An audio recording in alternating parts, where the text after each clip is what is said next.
Thank you all so much for coming. If you all could please stand while I sing the Black National Anthem.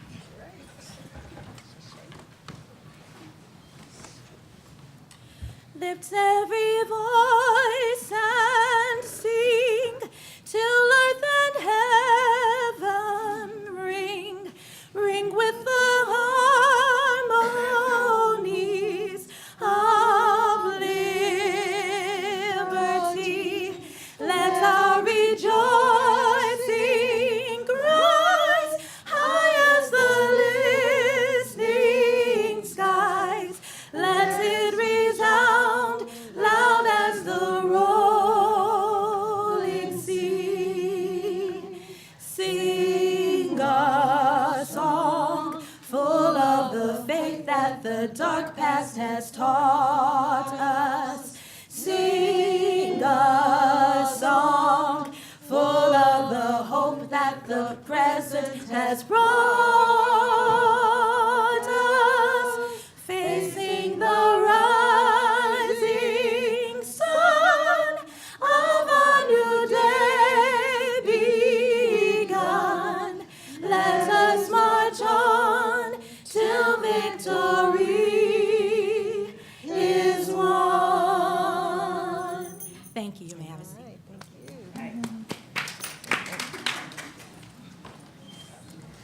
Thank you so much, Shasheda. That was beautiful. Thank you, thank you.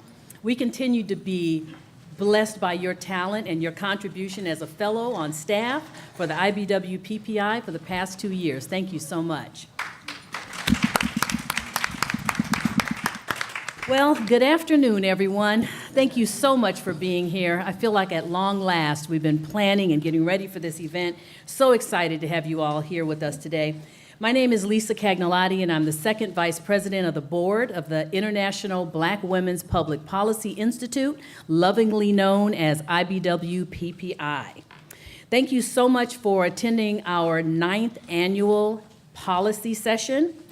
And today's topic is setting an international agenda in a global environment. And we have a distinguished and accomplished panel of experts to discuss that topic with us today. There are 22 amazing women who make up the board of directors of the IBW PPI, representing the Bahamas, Bermuda, Belize, Cuba, Ghana, and of course the United States. Today in attendance with us, we have 13 members of our board who have traveled to DC for this session, and 10 members of our young ambassadors who are working so hard to help us with the logistics of the event today. Ladies, please stand and be recognized for your contributions and dedication to making sure this organization is managed in excellence. Please stand.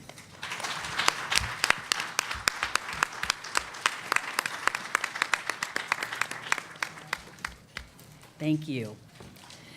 IBW PPI began in 2009 with the help of 2 sheroes, Dr. Dorothy I. Height and retired Congresswoman Diane E. Watson, who is now an advisor to our board. The Honorable Karen Bass, Congresswoman from California, stepped in and has been IBW PPI's congressional sponsor for the past 6 years. Congresswoman Bass has been exemplary in her leadership here in DC as a representative in Congress, but I can assure you she is a rock star in California. She will be joining us later on in the program to say a few words. Oh, good, she'll be here in just a second. So in the interim, I'm going to move to, she's here, Karen? The Congresswoman, yes. Did she just step in? Oh, Karen, how wonderful. Ladies and gentlemen, join me in welcoming Congresswoman Karen Bass.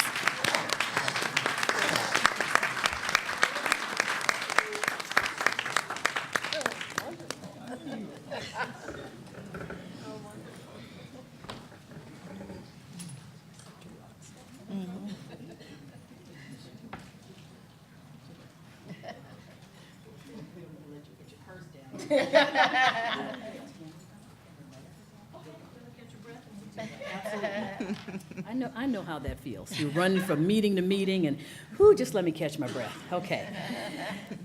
So it is my honor to serve on this board with such amazing women who have become my sisters in this service to the world. At this time, I would like to welcome to the stage a talented, God-filled, God-directed international poet and IBWPPI's Poet in Residence, Tammy Lee Jules.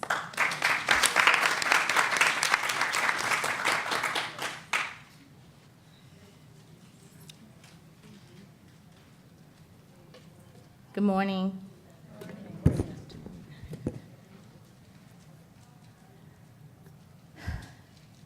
No greater love can I have for my sister than to lay my life down to assist her. God has commissioned my tongue to uplift her and by his spirit bring comfort in the midst of her war. Human trafficking is a subject that is raw. How many black girls are we still looking for? Right here in DC, we don't have to look far. They're snatching our children right out of our backyards. Not all of them choose to run away.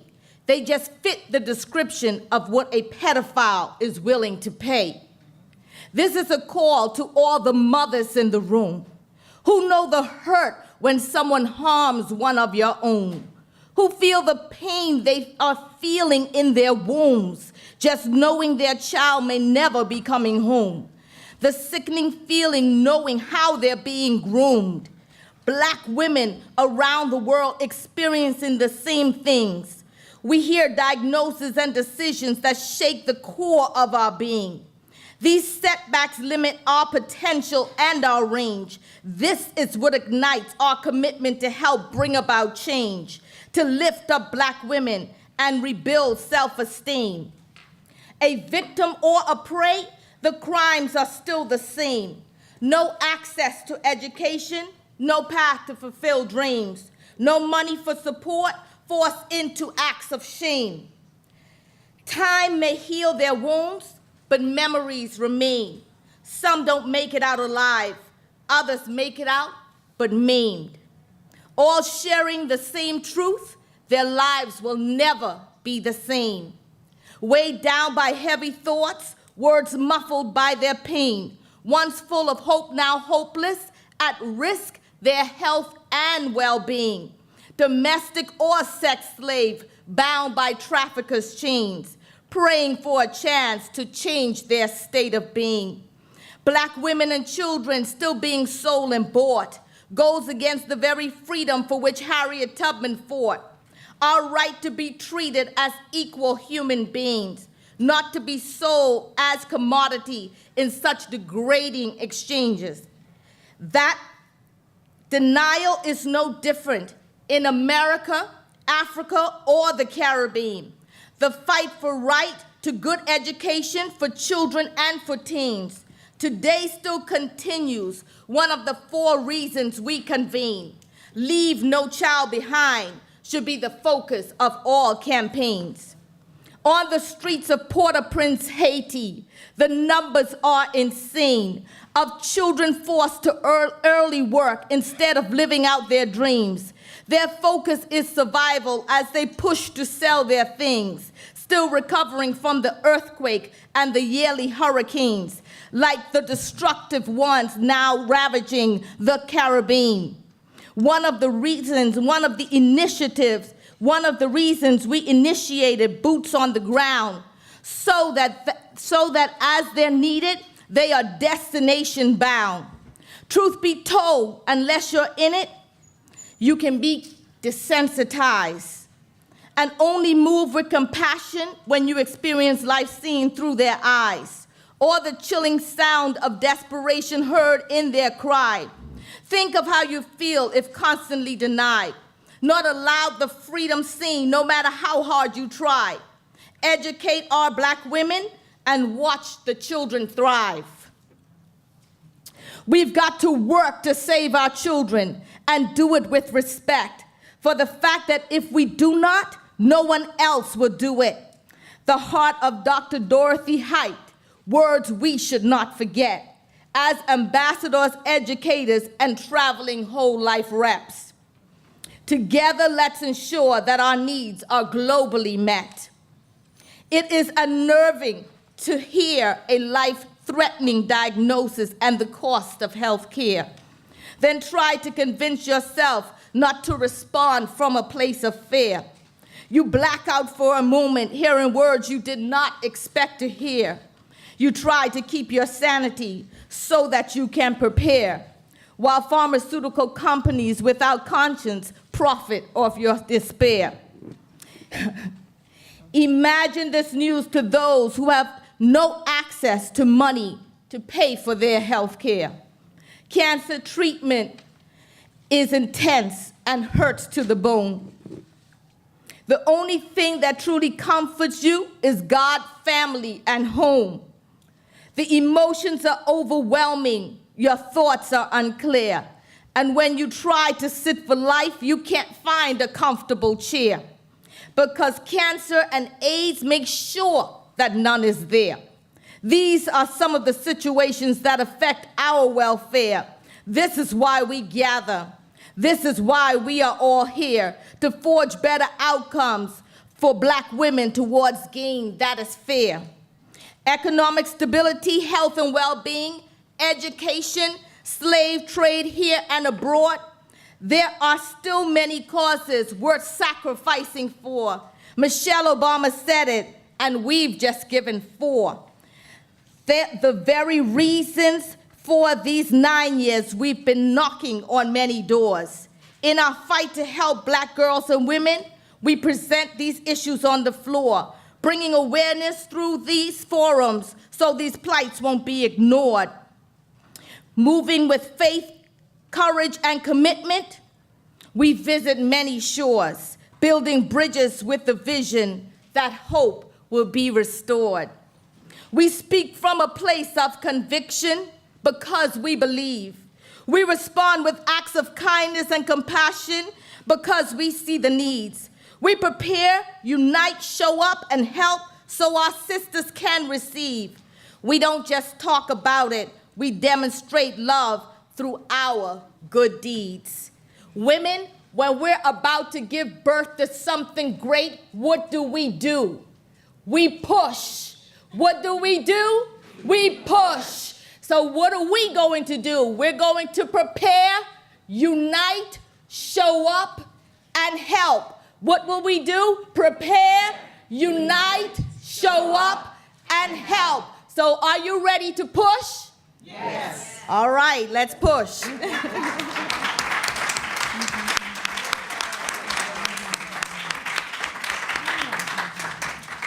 Wow, now you can see why Tammy Lee has been with this organization since its inception. She has performed an original poetry piece every year right here at our policy session. Tammy Lee is truly gifted, and we are blessed with her talents. She has filled our room today with the power of our mission. Thank you so much, Tammy Lee.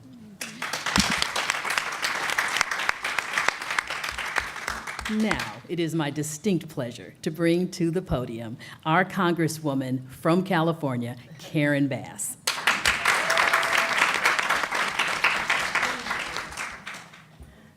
Well, good afternoon, everyone. Wasn't that inspiring? I'm ready to push. I'm ready to push. And let me tell you something, I got to push every day I'm up here. You know, doesn't it seem like it was a really long time ago that Barack Obama was president? I mean, last year, this time, he was still president. And I feel like I've been through 3 years of a nut. Did you hear his speech yesterday to the African leaders? He invented 2 African countries. He talked about Nambia, and then he invented some other country, I don't know, Agidia. And as he was acknowledging the heads of state from these countries and could not even say the countries correctly. It just raises the stakes of what we all have to face. And here, to me, in this International Black Women's Policy Institute, under the incredible leadership of the women here, and most notably Ms. Barbara Perkins, I have to tell you that I couldn't be in a more powerful room and powerful place, because it is us that are always there doing the right thing. Black women are leading the way. We led the way in November. It was the rest of the country that went the wrong way. We went the right way. And we have our work cut out for us now. But I think about your words, and I think about what we are facing now, right this minute, when the Senate is over there deliberating on how to take health care away from 23 million people and how to take benefits away from even people who are insured through their employer that have pre-existing conditions covered now. That we think about if health care goes away, it's just about taking coverage away from people on Medicaid. It's about those of us with coverage who will lose benefits in that coverage. To think about how far the clock has been moved back. But I am confident that we will take the reins back again, which means we have to have power, because that's the only way to take the reins back again and to continue moving our struggle forward. I can't, while I'm standing up here, not acknowledge what our brothers and sisters are going through in the islands. I see that you're from the Bahamas. I don't know if the Bahamas was hit, because I hadn't heard the Bahamas talked about very much. The southeast part? Because you know, the Virgin Islands, they haven't talked much about the Virgin Islands. And now Puerto Rico. I was watching my friend Stacy Plaskett, who represents the Virgin Islands on TV, and while she was on one screen, they were showing pictures of the British Virgin Islands on the other screen. You know, as opposed to the U.S. Virgin Islands. And so while people are recovering from these hurricanes and storms, we have to make sure that we stay on the forefront to keep people focused on the islands and what is happening there, and to make sure that our resources go there. I want to wish you well. I know that this conference will produce many ideas, and I hope that some of the ideas are legislative ideas that can be brought to Congress so that the Congressional Black Caucus can follow up on your legislative ideas. And I tell you, I always love this week because it's so wonderful to be in a space with so many black folks looking good, doing well, fighting on behalf of our people. And if there was any time we needed to gather to fight, it is now. So I believe that everybody here is going to be ready to join behind the sister and do what? Push. Thank you very much.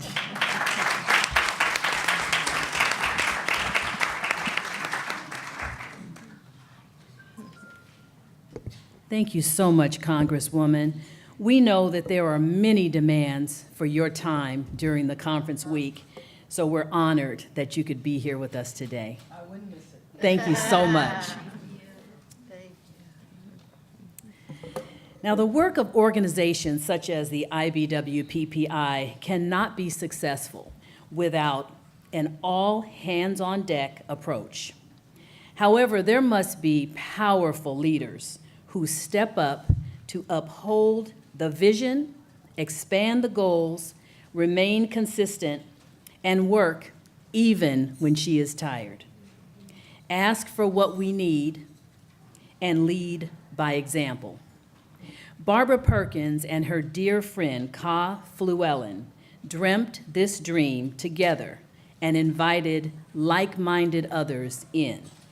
Building on the legacy of her mentor for 15 years, Dr. Dorothy Height, Barbara has led the growth and development of IBWPPI for all 9 years and is now preparing us for the next decade of new and innovative leadership. Please meet our founder and president, Barbara A. Perkins.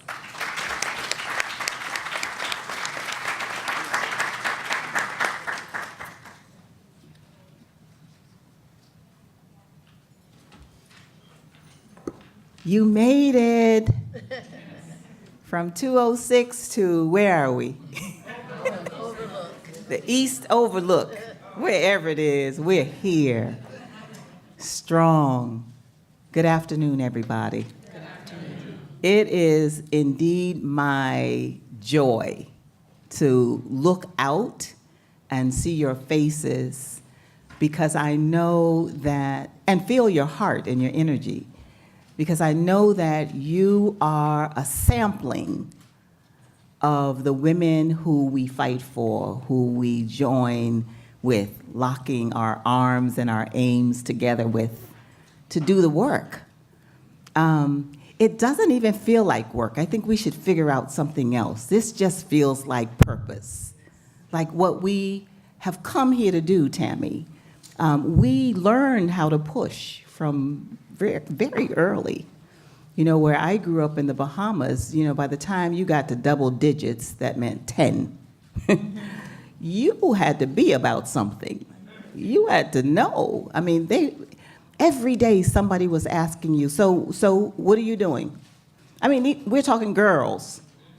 By the time we got to the well to get our water, because we, you know, the girls, we had to go get our water every morning, somebody every single day was going to ask you, so what you doing? You better have an answer, a backup answer, and another answer after that. Because they're gonna ask you what you doing, then you tell them, okay, what else you doing? And then you tell them, and then what else are you doing? And that's why folks from the Caribbean always have 2, 3, 4, 6 jobs. You know, because we always had to be ready.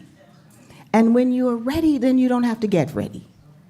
So what this is about preparing not just ourselves, but the next generation of leaders who will carry on the work, because life is like that relay. You have to pass that baton. And it's not enough to simply invite young people in the room and not allow them to help lead. It's not enough.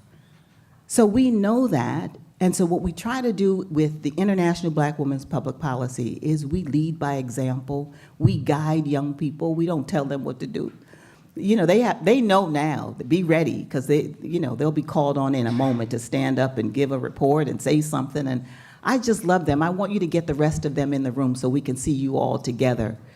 There's about 15 of them in this program. When I tell you they are brilliant, they are brilliant. They are doing what they're doing. It's a lie that our young people are not doing right. And those who look like they're not doing right, they just need somebody to hold them, touch them, remind them of their greatness. That's all. It just looks funny. But we're the women who know things that look funny, you could change around, right? We know that.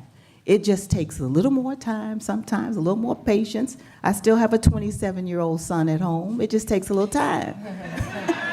It's a little time, a little patience, little extra hugs here and there, right? Right? That's how it works. I share this organization with 22 amazing women, and you heard a little bit about them. You saw 12 or 13 of them that are here, but they're representing all the countries that you heard about. And we share not only work, but we share life together. We are doing life together. And so every day I'm blessed just to be in the arms and in the fold of those women. In addition to that, we have so many friends now around the country. I'm looking back. I'm not going to start calling names, but I have to do this. I'm looking back and I see Melanie Campbell. I'm going to ask her to stand up.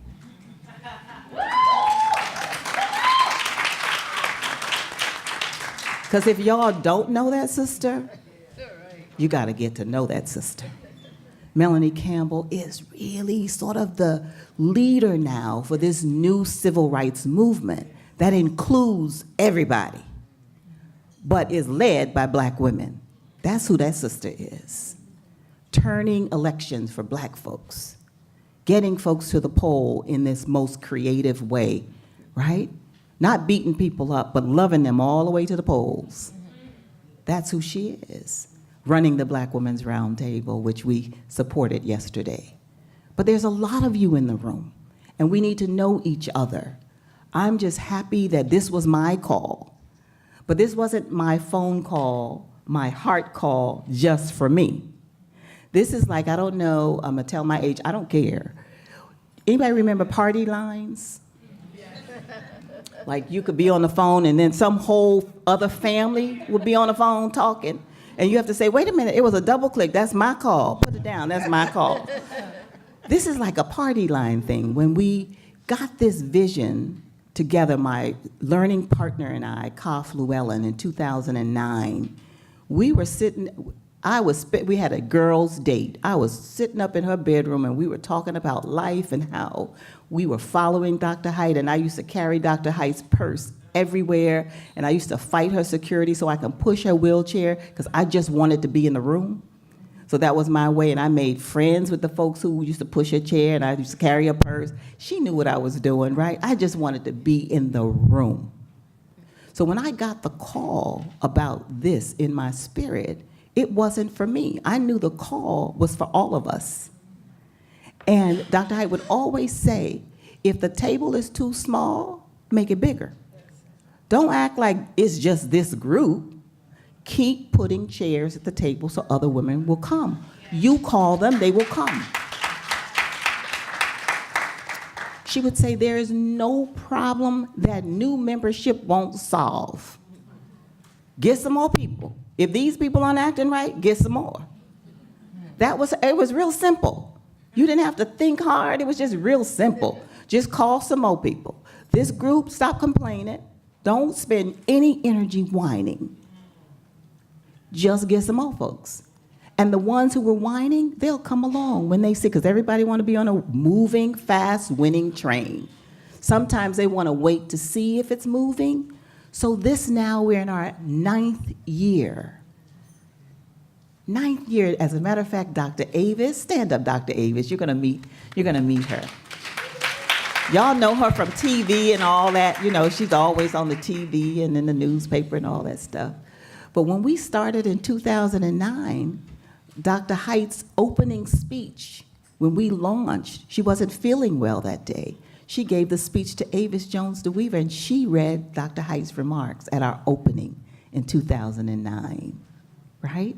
And she's been with us throughout the years. I'm here to say I'm grateful that you took the time. We're at a conference. There are 19 million sessions in the program. But you took the time to come into this room. And we're not going to waste that opportunity. We're going to share with you, with this panel of experts, we brought in the best for you today. And we're going to share with you from our hearts. But the most important thing about this is that we want to hear from you. Because I'm inviting you, and you should have gotten in your program a data card. I am inviting you to join us. There is no way we can do this wonderful work to the level and the degree that we want to do it, right? That means include everybody, make the table as big as possible, right? There's no way we can do it just 22 of us. There's no way. We need you, we want you, we invite you to come in and bring your ideas. Bring your heart, bring your ideas, and I promise you, we together will be proud of the work that Black women are doing in the world. So thank you for being here. I appreciate you. I love you. I thank my board of directors. I thank the young ambassadors for being who you are. I thank those guys in the back who shows up. See the guy with the blue headphones on? Don, he has been with us from day one as our videographer. We could only feed him. We couldn't pay him, we could only feed him. And he is still here 9 years later, and he's not going anywhere. So with that, again, I say thank you very much. I look forward to the conversation and the dialogue we're gonna have. If we have any sponsors in the room, is Toyota in the house? Stand up, Toyota representatives.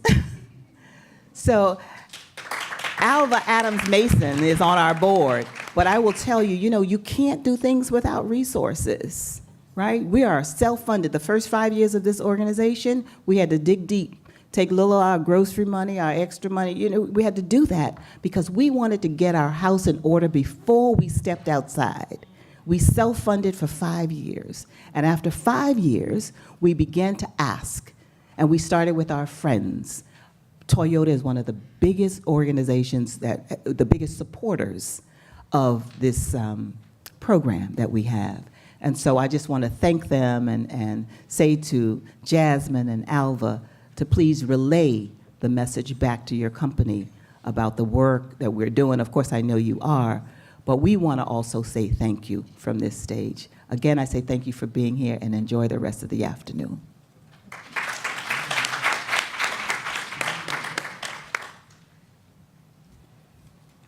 Thank you, Barbara. I was so busy there trying to tweet and trying to say how inspiring. We're sitting here listening to you, and you're always so inspiring. Thank you so much. We love you. So now it's time to begin our dialogue. So did you know that the CBCF, the Congressional Black Caucus Foundation Annual Legislative Conference, is the largest platform in the world dedicated to issues that pertain to making life better for Africans living in America? Did you know that geography does not separate our issues and concerns for each other? Did you know that what we do locally has an impact on what happens globally? Well, these are just a few of the things that we will be discussing today with this distinguished panel, moderated by a noted leader in print media. Please allow me to read a portion of Mrs. Denise Rolark Barnes' bio. In 1980, Ms. Rolark Barnes joined the staff of the Washington Informer and was assigned as the newspaper's managing editor. She took over as publisher of the Washington Informer in 1994. Today, she is the executive producer of the Washington Informer News, a bi-weekly television news program. In addition, she is host of Let's Talk, a public affairs program and Reporters Roundtable, and I'm sure you know that I could go on and on with her accomplishments. We are so honored to have her with us today to moderate the panel. During the panel discussion, please feel free to take notes, and hopefully we all have note cards. Can someone raise a note card? No one has note cards? So ambassadors, can you please hand out the note cards? Thank you. I see you got them in the back. Okay, so you'll be handed note cards, and please be prepared to take down your questions on the cards, and we'll collect the cards and we'll present the cards to the moderator, and she'll read those questions, and we will facilitate a dialogue with the audience as well. So with that, please join me in welcoming Denise Rolark Barnes.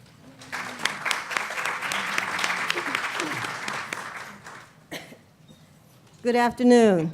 Good afternoon. So before I get too far in, people who know me, I need to correct some history because this is being videotaped, and they're going to say, lies, lies.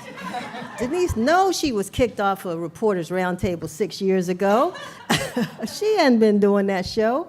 And what is Let's Talk? She hadn't been doing that either. So, you know, sometimes those old bios sort of like float out there in the atmosphere, and mine got flown out there some kind of way. But the correct thing is I am publisher of the Washington Informer newspaper. Thank you. And for those who know me, know that I didn't necessarily start in 1980. I started at 9 years old in 1964 when my father started the newspaper. And I am one of those few Washingtonians that cannot claim they got their first job from Marion Barry because my father said, you will work here. So that's where I've been all of my life. And I love it. Thank you so very much for allowing me the opportunity to be your moderator this afternoon. And I want to thank Barbara especially for, I think, taking a chance on me, because you all have been doing this for so many times, and I'm sure you've had great moderators, and so I don't know whose footsteps I'm following in, but I'm going to do my best. And I also want to say that this event, I mean, I'm glad that Lisa mentioned the Congressional Black Caucus Foundation. I had an interesting encounter with Congresswoman Sheila Jackson Lee, who is the chairman of the foundation, the other day, and she really wants to make it known that the foundation's event is not just a party event. This is an event where we talked about how many people come and what it's all about, but also what it does for young folks who are interested in getting into politics, the fellows that they have, and the work that they do throughout the year, and your well, you don't pay for registration, I'm going to say your registration fees, but thank goodness you don't have to do that, but the sponsors really help to grow that organization. And as she said, Barack Obama is, we will never have another Barack Obama again, so people can't come here to see him, but we're coming here to Push. That's what we're coming here to do. So I just want to do that little commercial on her behalf. And then to also say that, you know, I actually have been covering the CVCF for 41 years, but I just gave numbers before when I was a student at Howard. I'm also the former chair of the National Newspaper Publishers Association. And I just say that because I want you all to know that the black press lives. People say newspapers are going out of fashion. People aren't reading newspapers, and we're feeling it. But we feel as though we have to continue to be the storytellers and the content producers for our community so that our history does not go away. So we're still printing newspapers, but you can find us on print, online, and all that other stuff. And I'm also glad that we were able to have Congresswoman Bass here with us as well. This morning, the National Press Club the National Newspaper Publishers Association had a press conference at the National Press Club today. And it was done in conjunction with Pfizer and Howard University regarding a national poll that the three entities got together to do over the summer to do research on sickle cell disease and to do a national poll on African American awareness of sickle cell. As you all know, this is National Sickle Cell Anemia Month, and there were some interesting things that came out of the poll. I just say read your local community newspaper to find out what that story is. But what we do recognize is that sickle cell affects people of color, primarily people of African descent, primarily people that look like you and me, people who will be people like me who have the sickle cell trait. I'm saying all that to say that as we have this conversation about global issues, the problem of sickle cell connects me with my brothers and sisters on the African continent who are in South America and other places who have sickle cell. It traveled with us and it still exists beyond borders. The cure for sickle cell is a global issue. It's something that if a cure is created here, everybody in the African diaspora will benefit from it. And until then, everybody in the African diaspora will suffer from it. And so it came to me this morning, and as I tried to figure out globalism, the global environment, being a global citizen, that this was a good topic to start our conversation. So to give us a perspective, because we don't always understand where we are, and I know I'm preaching to the choir, so I'm sorry for doing that, but maybe I'm talking to myself so that I would understand the perspective. But that's where it is. I mean, we have to look at everything from health care and other issues, and our panel is going to really talk about what those things are that we need to consider and what the organization and those of us who are here to support the organization hopefully will become members of the organization can do going forward. So I'm going to start at my right. I'm not reading bios because I don't want to perpetrate any untruths. So I will let each individual tell their own story, but also to start off, as you go down, I'm going to start with my extreme right, but talk about globalization from your perspective. And how we as women can impact the global environment. And I'd like to start with the Honorable Paula A. Cox. I think this is correct, that she's the former Premier and Minister of Finance from the government of Bermuda. Thank you and welcome. Thank you. Thank you. Globalization is really about how we connect across communities, how we connect within our communities, and how we tell our story. We've already heard and had almost, I suppose, a message just from having listened to both the singer as well as the poet laureate for this institute. And I think for me, I'm from a tiny, tiny island, but we punch above our weight. However, Bermuda is probably less relevant, and you realize how much less relevant it is as you look at the scope of issues. And I've been blessed for the last couple of years to have gone to the UN for the Commission on the Status of Women. There you see hundreds of thousands of women streaming in to talk for about a month about their issues, all shapes and sizes, all manner of backgrounds. And what their concern is about taking their issues seriously so that they can make an impact for their families and for their communities. So the issue of economic empowerment continues to be a real live one. The issue of sustainable development and gender equality continues to be a real live one. And being frank, talking just doesn't cut it. And Congressman spoke to it. What we need in terms of institutional capacity and action requires resources. That it requires resources. It requires financing, and it requires us building coalitions and circles of influence so that we make something happen. As a former politician, put former in quotes, and as a former leader of a country, nothing happens unless you decide you're going to make it happen. Nothing. I can acknowledge many, but let me acknowledge a Bermuda import who has got the heart of Bermuda. She is a Bahamian by, I guess, her origins, her family, but she married one of our star performers, a former leader of the opposition, and I'm talking about Miss Simone Smith Bean.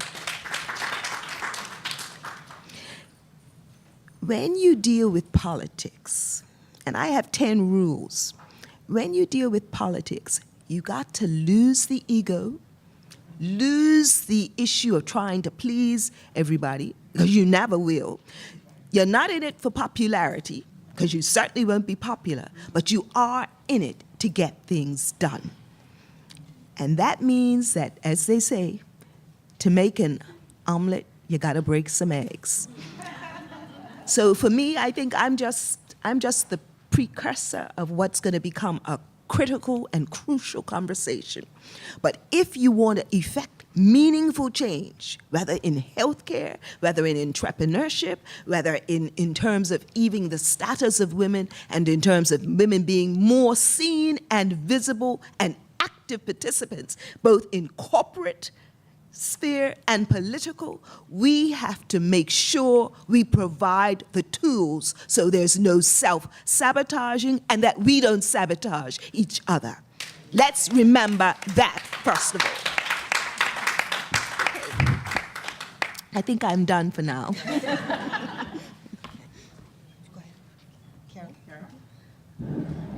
Can you hear me? Yes. Okay. Good afternoon, ladies and gentlemen. Sorry. Okay. Can you hear me now? Better? Okay. Thank you once again for this opportunity, Ms. Barbara.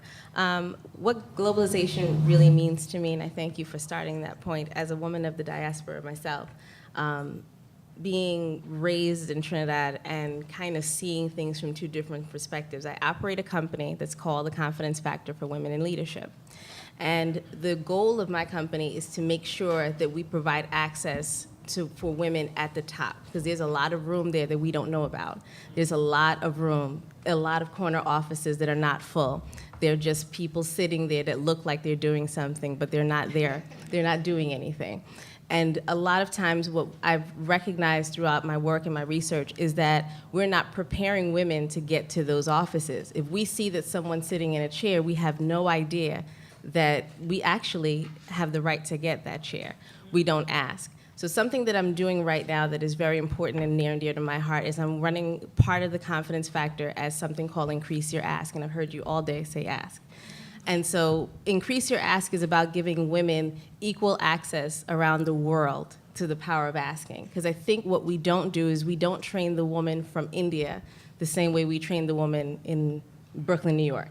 We have to make sure that if she decides to come, if a woman in Nigeria decides to come to America and she needs a seat at the table, she has to know how to ask for it.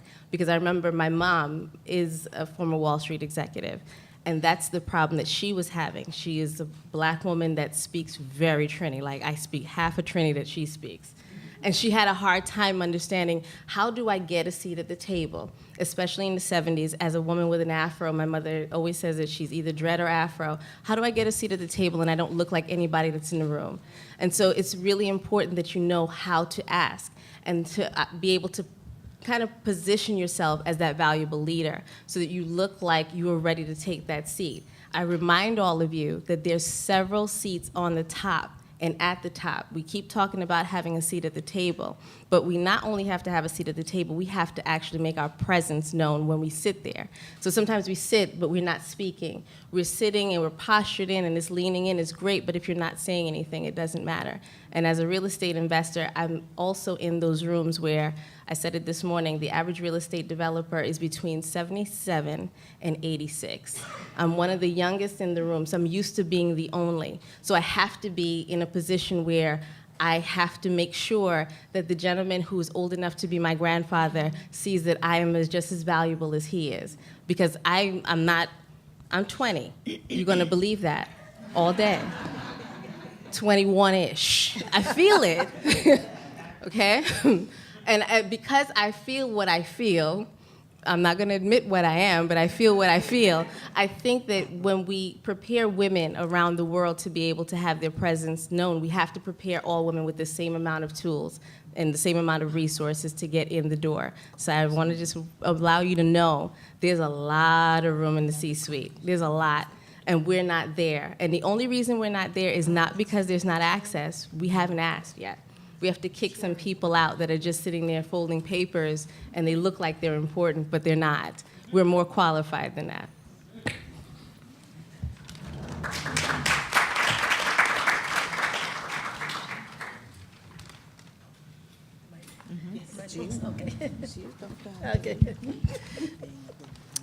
Good afternoon to Congresswoman Bass, Dr. Barbara Perkins, wonderful matriarch of this movement, to our wonderful moderator and distinguished guests on the panel, and all of you, my sisters and brothers in the room. It is such an honor to be here to say a few words from my perspective. I serve as the Senior Associate for Pan-African and Orthodox Church Engagement, and as of this year, they added the Baptist and Ecumenical Relations to my portfolio. So there we are. The Bread for the World was founded in 1974 as an expression of faith engagement in public policy. So when we speak of globalization, my first question for you is, are you a woman of faith? Yes, are you a woman of faith? I ask you, and I know everybody's not Baptist, but I am, but are you a woman of faith? Yes. So the world would tell us, oh yes, you're disproportionately hungry. You're disproportionately disempowered with economic gains and wealth income, and it looks like this. And oh, the world would tell us that when you're in the refugee camps in Europe, moving from the continent of Africa, you are disempowered, and who wants to talk to you anyway? The world would tell us that south of the border, when folks come north who look like us, there's no future for you in this country. It's called DACA. By the way, yes, you're black and you are a dreamer too. The world would tell us that 25 to 30% of people of African descent live at the poverty line and less. Now, that's what the data would tell us. I could go on, but I choose not, because what? We are women of what? Faith. So when we have the conversation about the data, and I'm not going to get preoccupied with the data today because I think we're talking about globalization and hope.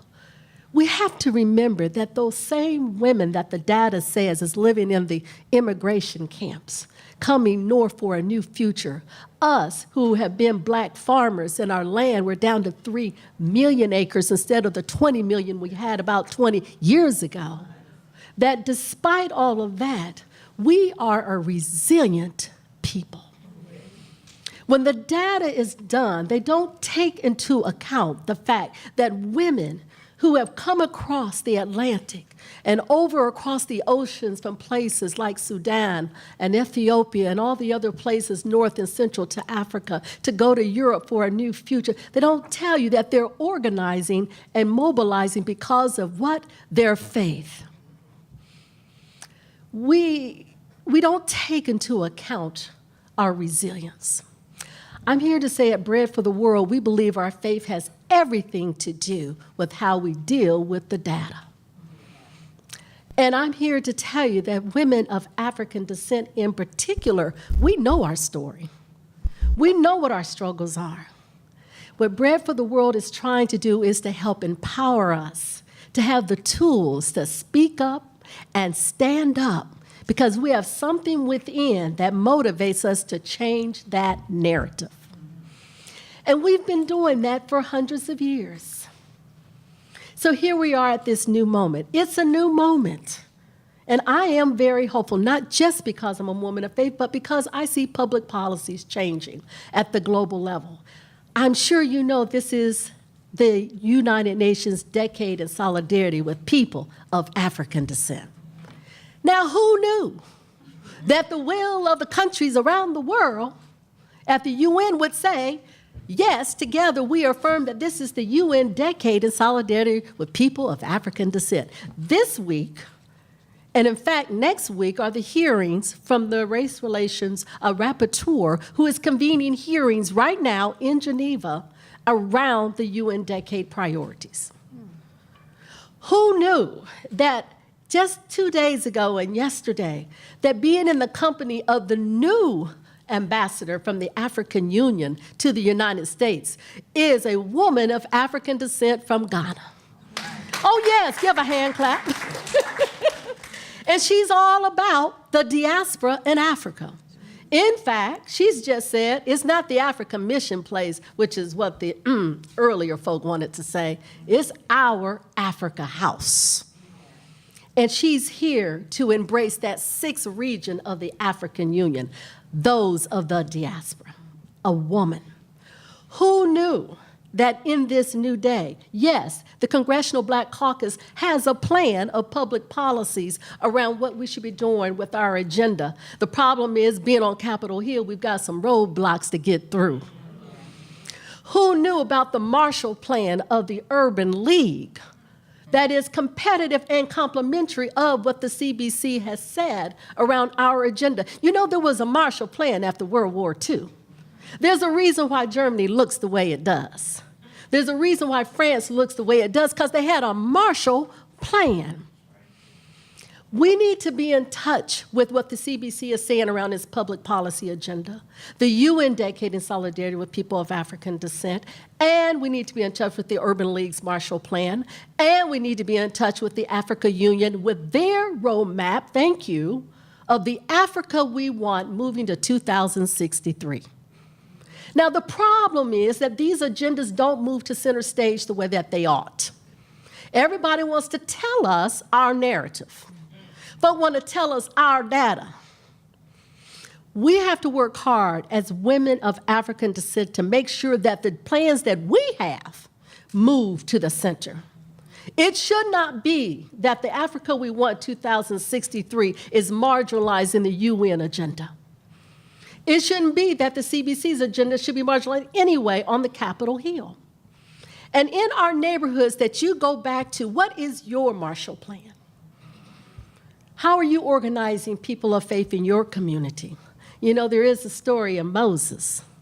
There is a story of Esther, the young woman, who changed public policy. That's what we're called to do. And globalization for me means always finding hope, even when the data wants to tell you not to be hopeful. Be resilient, women. Draw from within.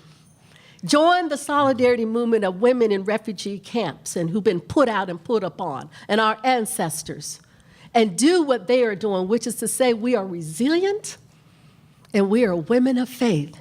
And that's what the Pan-African Women of Faith movement is about at Bread for the World. If you're interested in learning more, people like Shashada and Patricia Bradley, Dr. Perkins can tell you about it. We've got some material on the back table. And I'll close with this. Next year is the 50th anniversary of the martyrdom of Reverend Dr. Martin Luther King. It is the 50th anniversary of the Poor People's Campaign that hit Washington, of men and women and children who came from the Mississippi Delta to tell folk what poverty and hunger looks like on Capitol Hill. We've come a long way since then, but next year is the anniversary, and we have a Pan-African devotional guide to help us get through next year. And if you're interested, there's some materials in the back, and I'd love to share it with you. So thank you for this moment to share.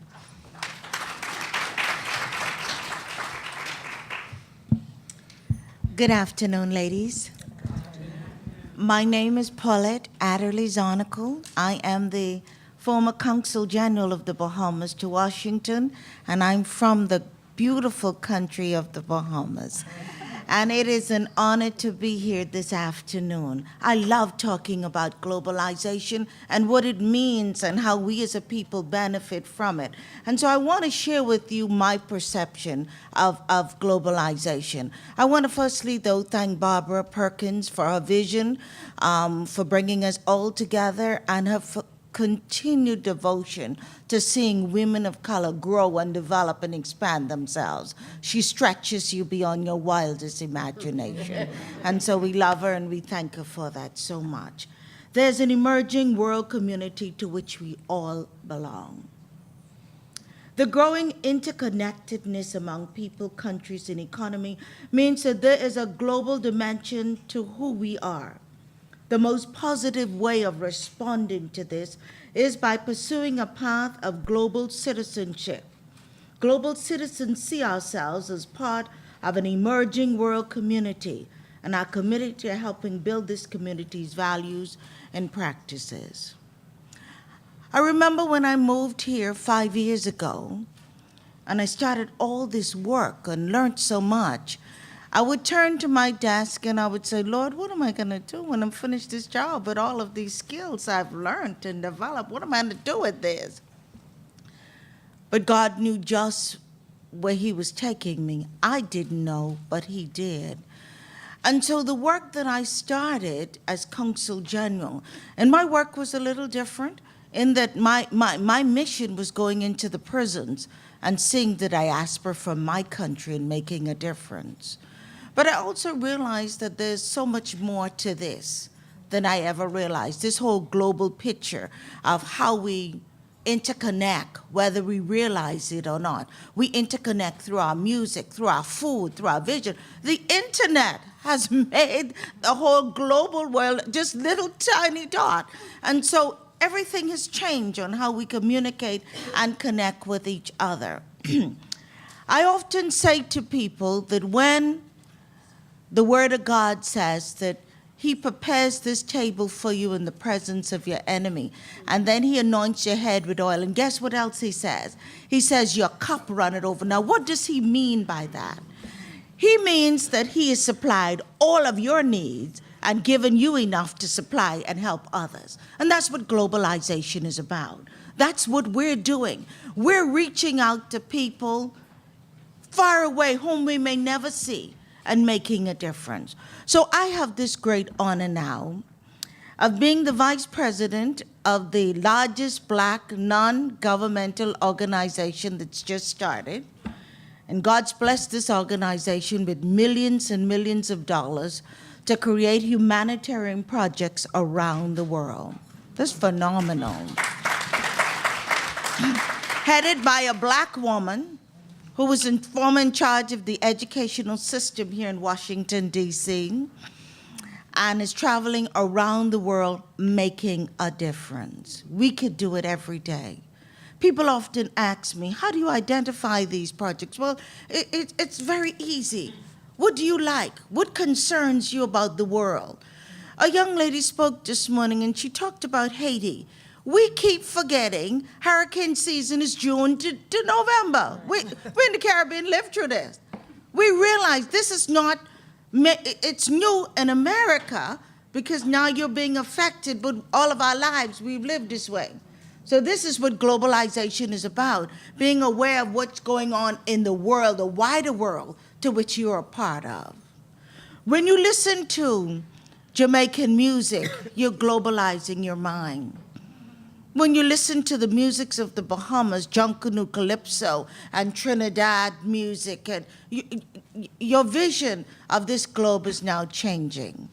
And so I think we have to recognize the global part of who we are as persons.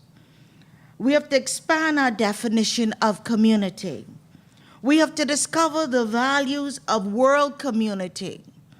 We have to become aware of global policies and programs. We have to engage with the organizations that are trying to govern the world, like the United Nations, the OAS. We have to engage and know what programs are being put in place. Participate in an advocacy effort for global change.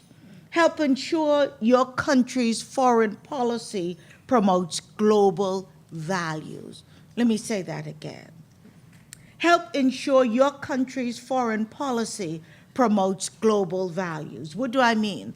Global citizens also are citizens of the countries in which they were born and live. And as such, we have the ability to influence the positions that our countries take on global issues. We need to help ensure that our country's foreign policy supports the building of equitable global solutions to world problems, solutions that work for all countries, not just for your country. Participate in organizations working to build world communities, like the non-governmental organizations, the UN and OAS and what we're doing with the policy group. Nurture a lifestyle that supports sustainable global development, understanding that everything we do in our environment affects our global village as well. Support world art, music, and culture. Culture and music bring people together.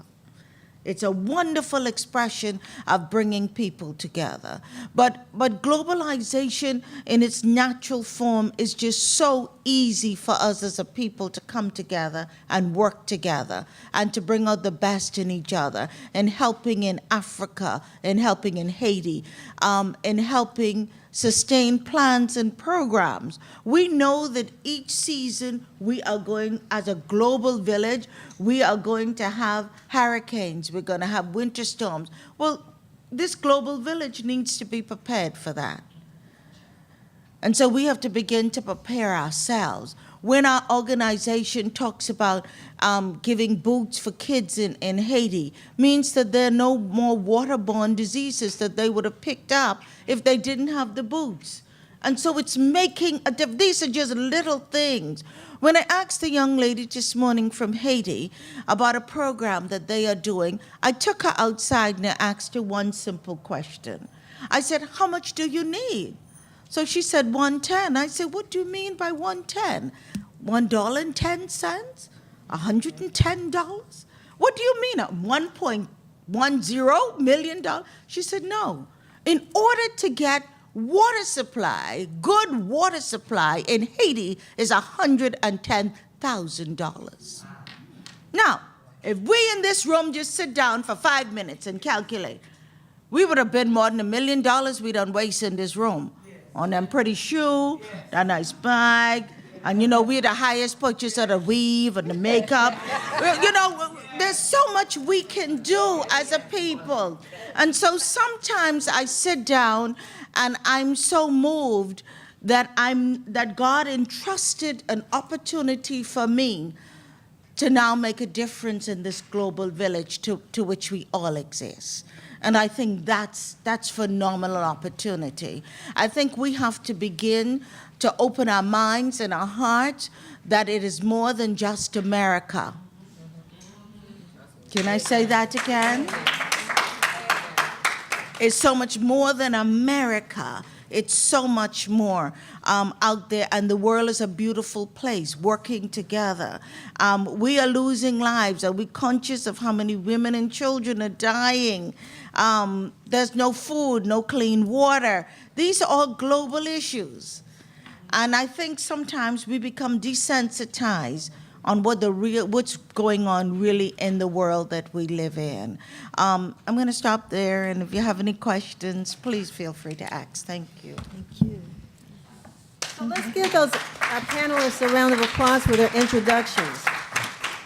And I hope that you all are preparing your questions. One of the things that I wanted to start with, first I want to, again, give out misinformation, because I used the word globalization, and they certainly did speak on that topic, but, God is always in the mix. And so Paulette, at the end, got to what we were really talking about, is being a global citizen. And what does that mean, and how do we get engaged? Now, you all have come up with a lot of stuff, so much so that, for those of us who are problem solvers, who think we can come up with solutions to the world's issues, we think about all the problems, and all of a sudden we're stuck, because they're all around us now. We don't even know which way to move, and we're like burdened and not sure where to start. And to me, that's probably, I'm sure the folks here are involved in many ways, but now asking, am I being effective? Am I doing the right thing? And am I making a difference? So I want to go back just where we started before, and if we could just kind of come here to the ambassadors, the young ambassadors who are in the back of the room, or the little girl that cursed me out the other day because I told her to go to school. She told me, mind your business. I said, you are my business. You are my business. Go to school. She said, B, leave me alone. I said, go to school. But it's that village. She went. But, I'm just saying, I can't wait to see her till next week. But anyway, so I just kind of want to bring it, down to a sort of a practical level. We've talked about, economic empowerment, the immigration issue. What can we as African American women specifically, just give me one thing that you think, particularly those of you all who have a global experience, can really talk that would help us to say move in this direction? And how will you know that you've made a difference? How do we get that kind of feedback? Anybody want to take that? I think that if you want to make an impact, where you normally start is in your backyard. And what I mean by that, it's about community engagement, because the end outcome we're seeking is to have the community get more developed and to get more enriched where it is a struggling, distressed community. So we start where we are, and it's like ripples or waves, or when you throw a pebble. When you have an impact in your local community, that is very often contagious and it spreads. So for me, I tend to break things down into how can you make an impact in the small areas where you are able to interact and meet with people. And that's how you grow and build consciousness and momentum. The international speaking circuit and talking, it has value, but if you really want to impact on those who you see have a need, you start with programs that can help to raise expectations for the little boy who looks and sees somebody driving in a car that when he has to walk, or where there are no buses, and you talk to him, and you work with him and his community. So that for me, you start simple. Don't get caught up in too much hype. Try and make a difference. Because if not, as you say, you'll talk yourself out of doing something because you see the problem as so massive. That politics is about impact and influence, but it's starting where you are. And a good friend of mine always said it wasn't hers. Each one reach one, each one teach one. If we use our influence, don't just drive by, stop and engage. And to me, that's how I plan to go forward. Carol, you want to? Sure. So continuing on your point, I also think that not only do you start in your backyard, you have to be consistent. The problem is we have this insta success thing that we go for. So if you start talking to someone in your backyard, they're not paying attention, we give up. And we have to be consistent, and we have to be resilient with our consistency. You know, Rome wasn't built in a day, and we're not going to change certain things in a day. We have to consistently show back up. I remember I used to speak at events doing work with women, and I would get one woman in a room. And sometimes you feel like, I don't want to do this again. But then you'd realize that your voice has value, and you have to consistently do it. And just your visibility in being consistent continues to help you to be a global leader and for you to be able to be a change agent. And because I think a lot of us, because of social media and the impact we can have with a like button or a post, we forget that there's consistency in that, and we have somewhat diluted the impact of actually showing up and being present at all times and supporting people genuinely and wanting to be authentic and be invested in people. And that's the thing that we have to do. We have to get back to that consistency thing. You have to march when nobody's listening, nobody's walking with you. You have to be in rooms when nobody's listening. You have to be in rooms when people are falling asleep. All of those things are important. Every moment matters. You have to be consistent. Dr. Smith? Yes, thank you. So allow me to just say a couple of things. First and foremost, if we're women of faith, it begins with a little talk with God. Centering ourselves to be open to what the Spirit may be telling you and making you uncomfortable. Because the Spirit's not just supposed to assure you and give you encouragement, it's supposed to challenge you. So first, it's just centering yourself and saying, I'm open to new possibilities. And I will not be stopped by the data. I will not be stopped by the obstacles that are put before me. That's first. But second, one of the things I think we have to do is to recognize that there's been at least 4 waves of people of African descent that have come to these shores. So we can go all the way back to the slave trade. We can go before the slave trade. And we can talk about the last 20 and 30 years where we've had brothers and sisters who've come from the continent. There have been horrible conflicts and wars in Liberia, Sierra Leone, Rwanda, et cetera. We can go down the list. And these brothers and sisters, and I'm speaking now of the sisters and the children, are right here in our communities. And we have to ask ourselves, are we in relationship with them? What have we done to move out of our comfort zones, whether you're the most recent arrival or you're one of the longest arrivals that's been here? And how comfortable are you doing that? And why or why not?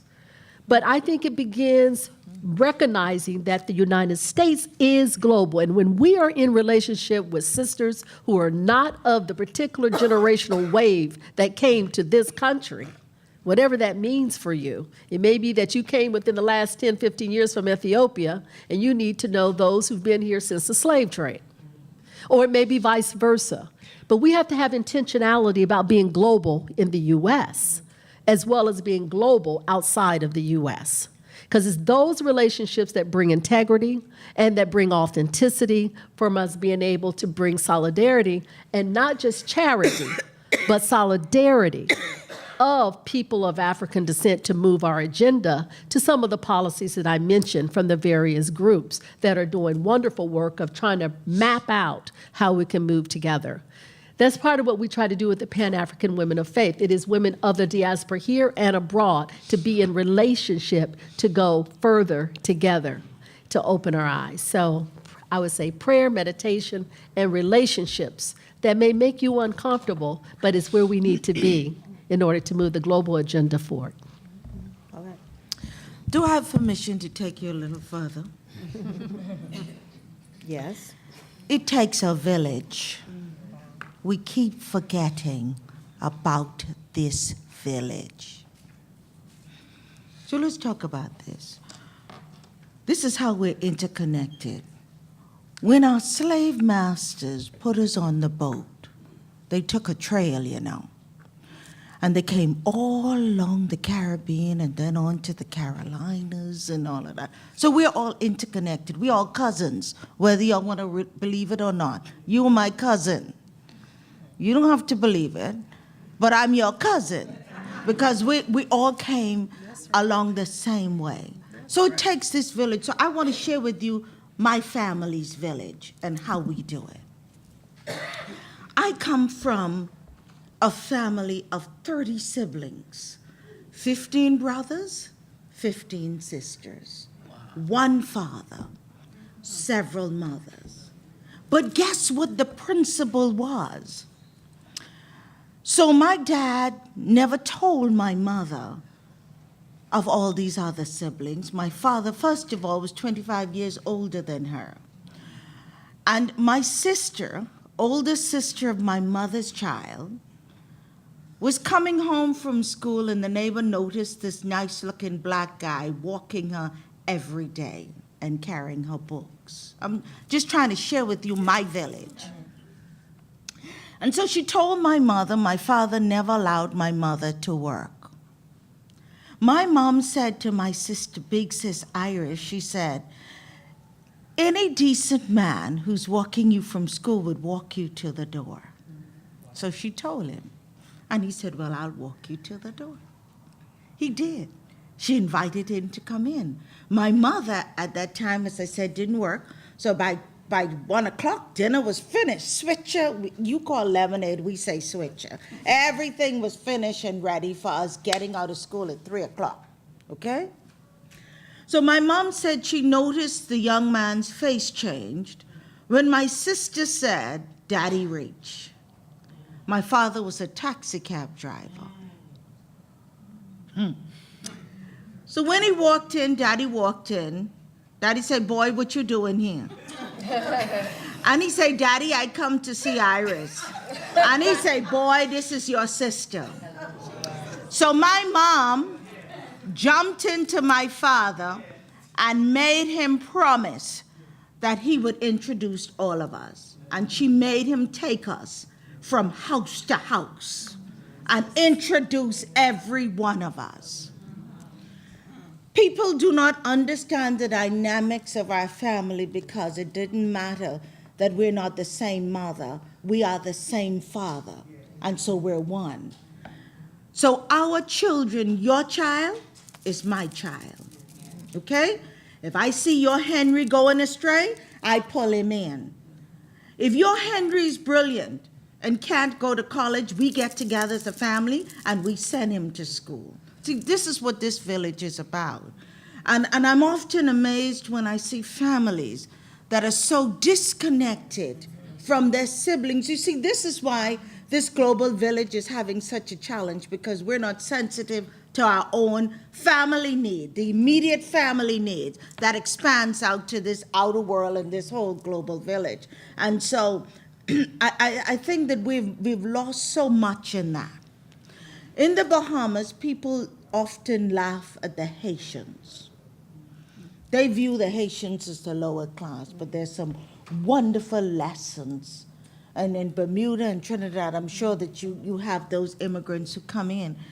But there's a wonderful lesson about the Haitians, and I'll tell you what it is. Family is everything to them. Their children is so valuable to them. They walk them to school. They encourage the very best out of them. And oftentimes I wonder, why aren't we seeing this wonderful portray of what family and village is about. They will move to the Bahamas and rent a 2-bedroom house and bring everyone and help them to make it. That's the village I'm talking about. And so it's so important. Our view is totally different. Your view of your village would be different from my view coming from the Bahamas. And so Barbara has an appreciation because she knows what the village is about. And so if we don't get back to this community, a village, and helping each other, just like how you talked about the student who wasn't in school. No, that's not your child, but you're conscious that if you don't help her to see the value of her attending school, she's going to become a dependent on the state.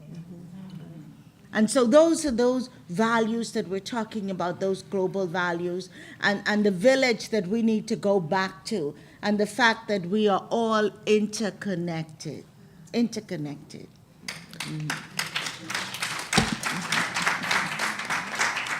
And so one of the concerns that I have is when we talk about public policy, and I think you mentioned or referred to that a lot of times not only are we not a part of the discussion, we're not at the table. And there are a lot of decisions that are being made that impact people of the African diaspora or people around the globe about issues that we are concerned about. But we're just not there. Thank goodness the Congressional Black Caucus, as you mentioned, is actively involved in many of those issues, but there's still not enough. You go to the State Department, you don't see us there. People talked about the World Bank, you see us there in, clerical positions, but not in leadership positions. So what do we do to address that? How do we push that envelope to make sure that we are more visible, not only visible, but engaged and public about our positions on global issues that impact us? So, if it's okay, I'll start. Yeah, please. So let me ask a question. How many of you know one-on-one who your city council person is? I mean, you know who your mayor is. I mean, you know who your congressional leader is. Mine can't vote, I have to say that. Okay. Mine can't vote. Okay. Y'all got to help us fix Okay. So another question. How many of you feel that you could be in those positions? Why aren't you? How many of you know of people, if it's not you, who could be in those positions? So the question is, what are you doing about that? It starts with knowing what's within. It starts knowing who is around you. It's having coffee, is having dinner. It may start by what we do at Bread for the World, writing a letter. If you don't want to go and talk to them face to face, you're just like, oh no, I'm not up for that today. Write a letter. Don't send an email, write a letter. Tell them your story. Every letter counts for about 6 voices speaking when you handwrite a letter. Have you had a letter writing party? Have you had a phone bake party? Have you identified a young person who you know is in them, they just don't know it yet? Have you reached out to Black Lives Matter, the young folk who are out there doing the die-ins and all the rest, and said, let's take this to the public policy level? It starts right there where you are. The other point I would make is, if you belong to a faith community, it's wonderful to come on Sunday and go to the mountaintop and praise and all the other things we do and get energized. It's another thing to take it from the mountain and hit the valley. Moses did it. Esther did it. Jesus did it. Now, I won't speak of the other faiths. There are other faith examples. I know there are probably a lot of folk from different faith traditions. But we need to take that edification and take it and mobilize it so that it engages new talent, new possibilities, sitting together, praying together, and strategizing together, and being in relationship, not just when you vote. That's the first part. Is what happens before you vote and after you vote. Accountability and preparing for the vote is having forums where you say to people, what are you doing about this issue? Get out of the relationship piece and not just presidential politics. Because in the end, it's going to be, what does it have to do with your address, your zip code of where you are? And it's multi-leveled. And that's a global agenda, and that's a domestic agenda. So I encourage you to look from within and identify opportunities and come up with what we call ladders of engagement, from writing letters to meeting face-to-face, going to the office. Don't let them off the hook, and don't let yourself and the talent that is before you off the hook. Push, I heard that in the poet, push and push. And don't be content with the data that is trying to say we can't. That data is real. I'm not putting down the data. We have to deal with data. We have to know our situation. But push and be women of faith. Okay. Anybody else want to weigh in on that? Each one Okay. bring one. Each one bring one. What am I saying? As you move up, you bring someone else. What I said this morning was, there are many of us in the room and at the table, but we don't say nothing. And we're not willing to open the door for anyone else. You have to be willing to bring one with you. Now, sisters, when we bring one with each other, we have to learn this principle of supporting and not turning on people who hand their hands out to you. As sisters, those are lessons we have to learn as we mature and grow. But each time you move, you've got to sit at the table. You have no value or say if you're not at the table. You could afford to be in the room. Charlotte loved the room full right up.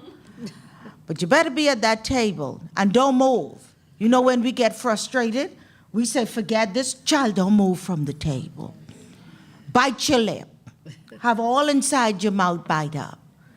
But stay at that table. Do not move from the table. There is a girl out there depending on you staying at this table. And we often forget. We become so selfish in our view of thinking. We think it's all about us. Knowing about it, you know more. It's about that girl out there, the same one who she's trying to get to go back to school. Thanks, Carol. I thought you had a comment. I'm done. Oh.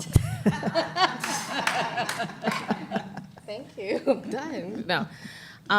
A personal experience I had a few years ago, and there's a colleague of mine in the room who I think I've mentioned this story to. I'd gotten an offer from a governmental organization to bring the confidence factor there. And when I went in, I was the only one in the room. Pick all your ones, the youngest, the black, the West Indian, you pick all your ones. The problem started to become that they asked for suggestions, and I stand up to be able, because I want a seat at the table. And I go to give my voice, and I was immediately told that I was not invited there for that specific purpose. And so I think what we have to understand is that our presence has to be seen. It has to be seen on a consistent level. And we also can't be intimidated by the people in the room. I work with a lot of women who often, they say they want a seat at the table, but if you're not in the room, that is not going to happen. Sometimes it's that you have to actually sit in the room to get the seat at the table. People will start noticing that you're there consistently. So every time I went back to the room, I kept sitting in the room. I knew I wasn't able to talk. I already knew this. These men were significantly, they were buddies, they were friends, and they brought me in for optics. I knew what I was there for. And sometimes optics leads to opportunities. Yeah. So don't look at optics as an opposition. I was the optic in the back of the room till I got a seat at the table. So for 2 years, I sat in the back of that room as your optic. I was that thing that, what is she doing there again? Oh, what is she doing there again? Every day until I got an opportunity to no longer raise my hand and to give my contribution. So here's my tip. in order for you to actually have a seat at the table, you got to be in the room. Even if it does sound bad that sometimes they use us for optics, but that's how they start noticing that you're there. Because sometimes we have this impression that if they're not using us on day one, that's it. Sometimes that's the thing, that you have to consistently be that optical view that when they keep seeing you, like, oh, there she goes again. Yeah, talk. And then that is how you get to be more participatory, you get more opportunities, and you get access. Because my thing is women need access, but we also have to be patient while we're waiting for a little bit of access. Okay. Yeah, I'm going to, speaking of in the room, I'm going to let Barbara introduce one of our wonderful congresswomen that's here with us. Oh, wonderful. Just personal moment of privilege, you know. So we know as Black women, we come from a history of royalty, a long line of royalty. That's it. And so no matter what I'm doing, when this kind of moment happens, I stop, right? I stop. So who just walked in the room? I could be here all day and just tell you, but I won't make it because I'll cry and then it'll just be terrible. But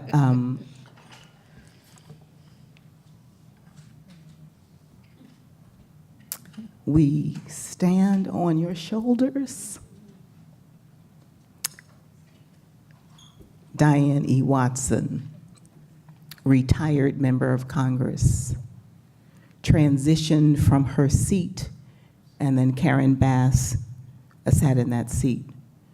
But one of the few times in my lifetime, at almost 60, that I actually saw how power gets transferred with an intention, not an accident. Wow. When someone says, I'm not leaving this seat until another Black woman sits in this seat, that I saw that thing in motion. You heard earlier that Dorothy Height was my mentor. Congresswoman Watson was responsible for Dr. Height receiving the Presidential Medal of Honor. And so many other things she's responsible for. We stand on your shoulders. And the morning that Ka Fluellen and I sat in her bedroom, listening to gospel music and just getting recharged, we were in her bed when we decided there were some other things we were trying to do, and there were some things that looked like blockage. And then we got, at the same time, we got that, okay, maybe it's not a national movement, maybe it's an international movement. And I said, okay, great, let's get up, get dressed. And we ran to Dr. Height's office and we said, Dr. Height, we have the idea. I couldn't tell you the story of how we got into her office. That's another whole thing. Be ready, then you don't have to get ready, right? So we ran, got to Dr. Height's office, didn't have an appointment, none of that, but we got in there though, right? Just talk loud enough, they'll hear you outside and have some kind of disruption or something, and they'll know you in the room. That's what we did. And then we went to Dr. Height and we said, Dr. Height, here's what we want to do. And she said, okay, great. Well, you need somebody with some power who can do something. You're in the nation's capital. So go up on a hill and get something done. Go see Diane Watson. We went outside and we just, go see Diane Watson. We don't have no appointment. Let's get on the train. Let's go. We went up there and, you know, staff, bless their hearts. You can't just roll up on a member of Congress about, I'm coming in here to see Diane Watson, but make some commotion outside and something might happen. We made the commotion outside and something happened. And within 30 minutes, we were sitting in her office waiting. She was voting. And they were like, she's doing votes. We don't know when she's coming back. Oh yeah, but she told us. It was a little lie, not, you know, it wasn't a big lie, but it was a little bit of a story. But I knew if she saw us, I knew if she had a sense that we were in the room, she would at least ask us, what you doing here? And that's what happened. She walked in the room and Congresswoman, Dr. Height told us to come see you. And okay, all right, well, go talk to her, Alice. And and come back and see me when you get this, this, and this done. We never left the Hill. We went downstairs in the cafeteria, wrote out the mission, wrote out the vision, ran back upstairs, took that, then she sent us to do something else. And let me tell you, within maybe 3 hours,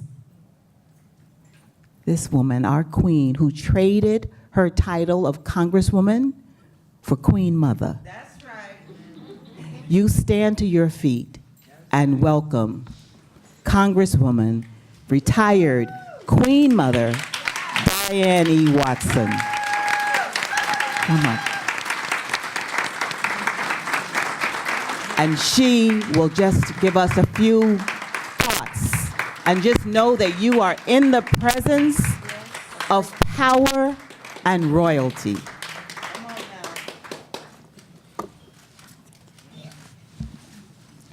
Mary McLeod Bethune, do you know who she is? Yeah. She passed the mantle of leadership to Dorothy Irene Height when Dorothy Irene Height was 19 years old. I sat with Dorothy Irene Height when we dedicated the 7th Street headquarters of the National Council of Negro Women, the site where the last 2 African sisters were sold into slavery. And that is the picture that you see on all postcards with the Capitol that we built as Africans. And on 7th Street, we were given that property by one of the oil companies for $8 million. The property next to it, a vacant lot, sold for $30 million. My grandmother was in school with the woman that we celebrate who could go in and out of the White House.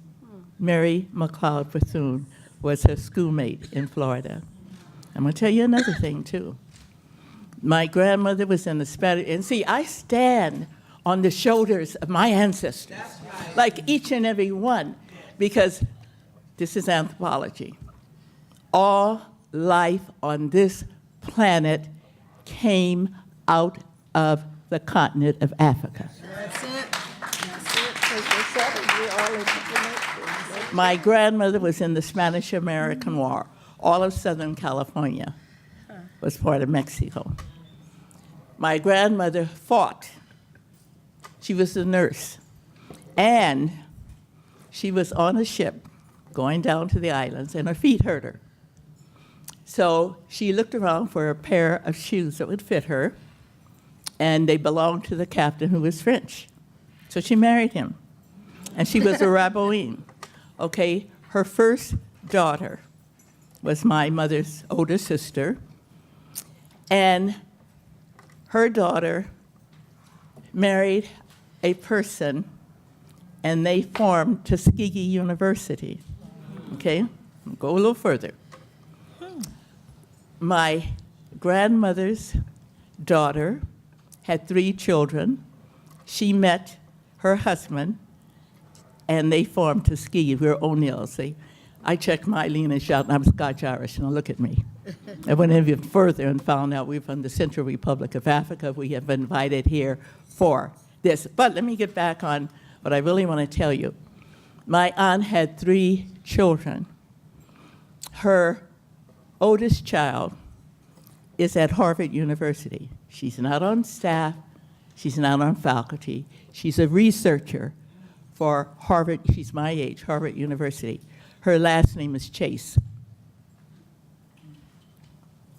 Where do you know the Chase name from? The bank. And her son is the grandchild of the founder of Chase Manhattan Bank. So we stand on those shoulders.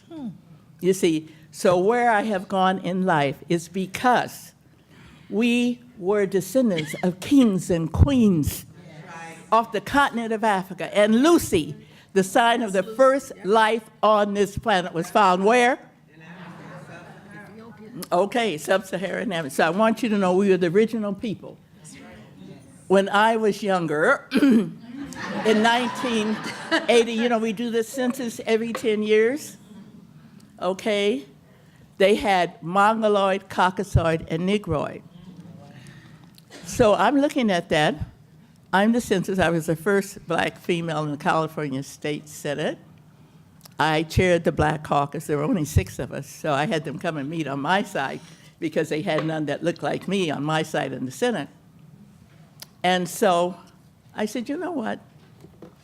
I called the U.S. Census Bureau, and I said, Mongoloid, Caucasoid, and Negroid, how do you explain the Tiger Woods?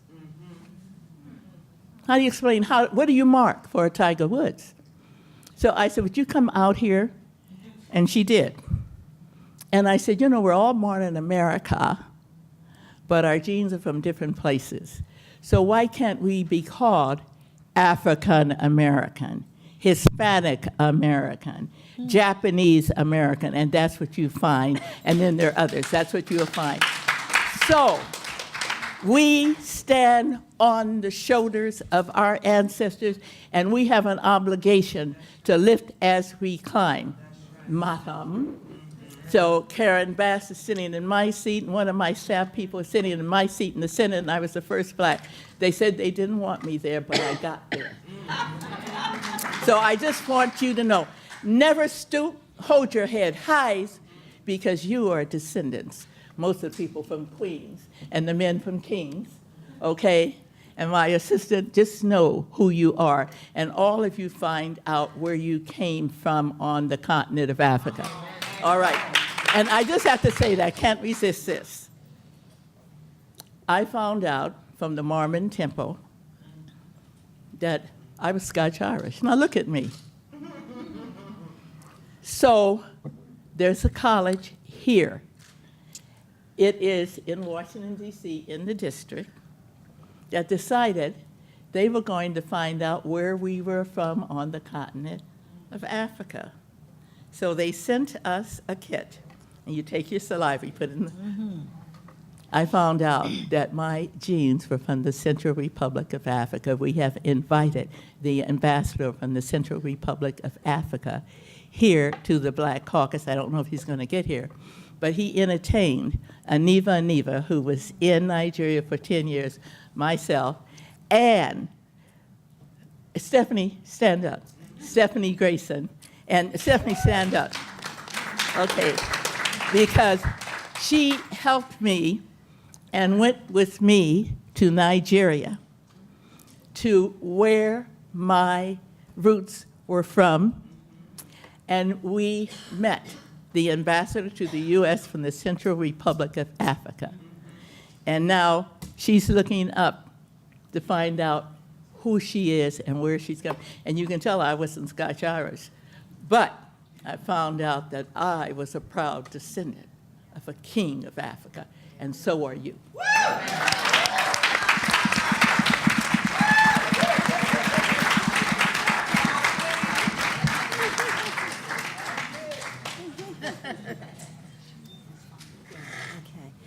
It's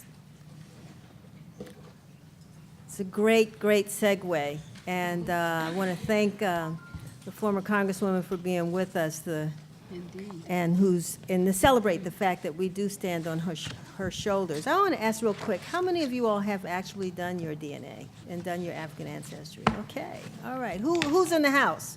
Who do we have? Bamaleki from Cameroon? You're my sister? All right. Anybody else? Yeah. Ghana? Okay. Nigeria? Yoruba? All right. All right. Let's give all this. That's part of our global connection. Okay. All right. Go ahead. Do you know there's a country called Liberia? Yes. Who is the first female president? Yep. What's her name? Ellen Sirleaf Johnson. Where did the emancipated slaves go? Wow. They went to Liberia. And she is the first female leader of a nation on the continent of Africa, and she sat on my subcommittee. She was here for 14 years. And she was the first female to be head of a country. That's what I'm talking about. So, That's it. She had a seat at the table. so as you can see, these 2 hours, it keeps expanding, right? It keeps expanding from our former premier talking about the idea of having local movement become the impact for international change, to having our Queen Mother remind us of who we are and whose shoulders we stand on. So as it emerges, we don't hold it tight because we know this is the Spirit's agenda. We see what's happening. I want to take just one more moment and recognize Miss Susan L. Taylor. She is sitting in the back because she does not want us to do this.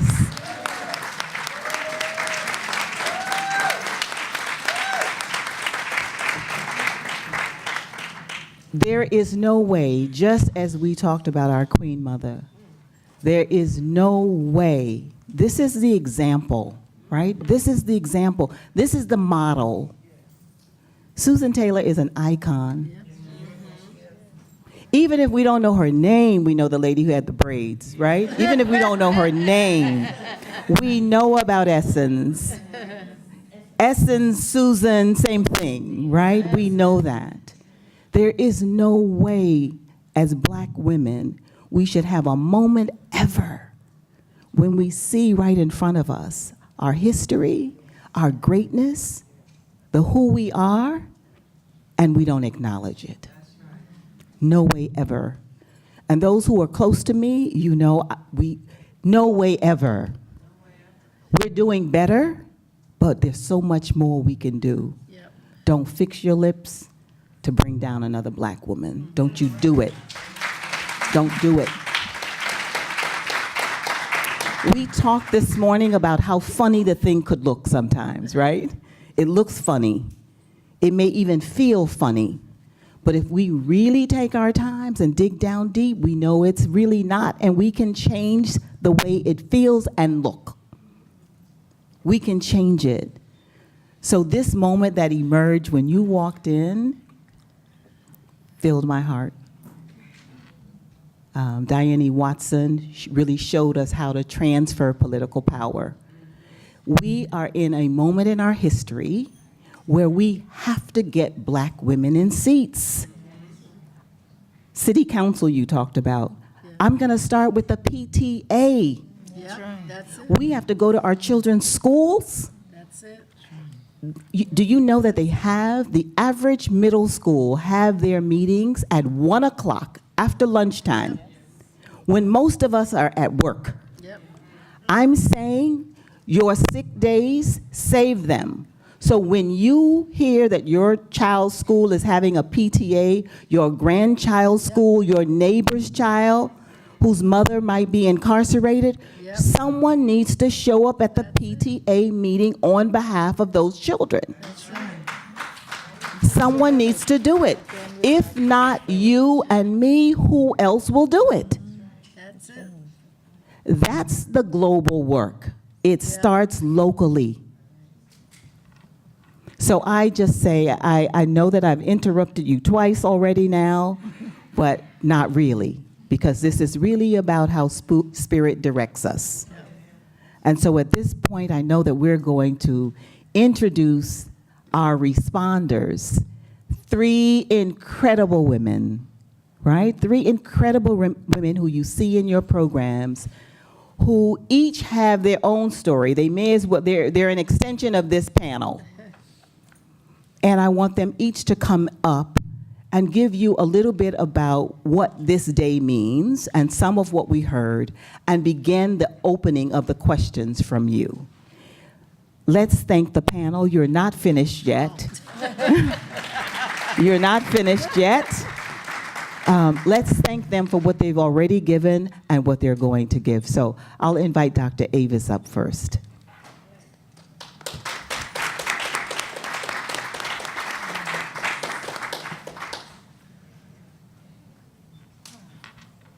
Hello, sisters. Hello. This is so powerful. I just want to thank you, Barbara, for your vision. This was incredibly important, that moment that you and Kai were inspired, but it's even that much more important at this particular moment. Because we are facing a very dangerous time right now. And since I'm not connected to a nonprofit organization, I can say what I really want to say. We have a madman in the White House.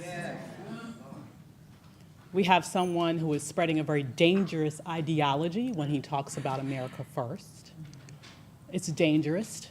It was white supremacist, actually, if you look at the history behind that.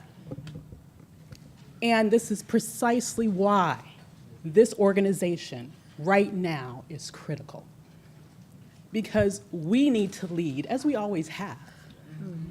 But especially at moments like this, when we face a future that could be tainted by someone who, quite frankly, is ignorant of history, someone who has a hateful heart, someone who is detached from the world and international affairs, who considers foreign policy something that can be waged on Twitter rather than through diplomacy.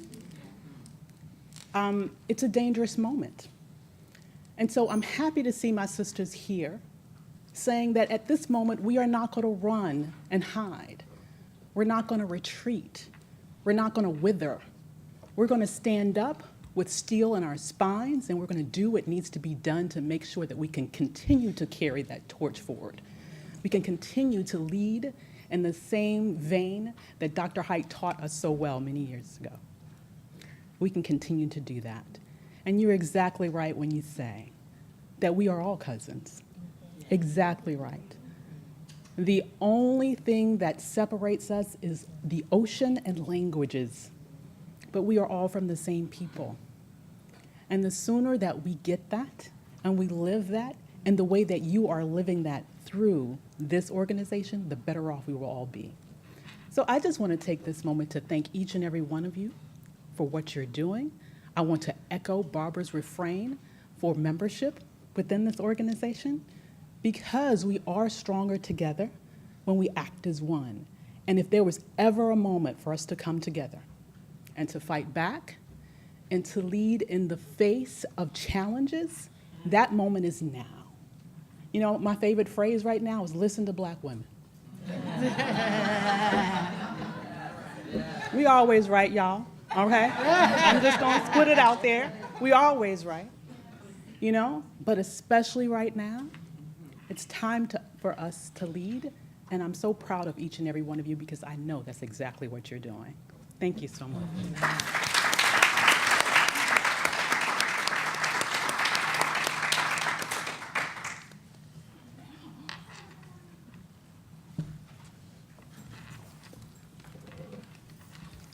Good afternoon, ladies and gentlemen. We have some gentlemen.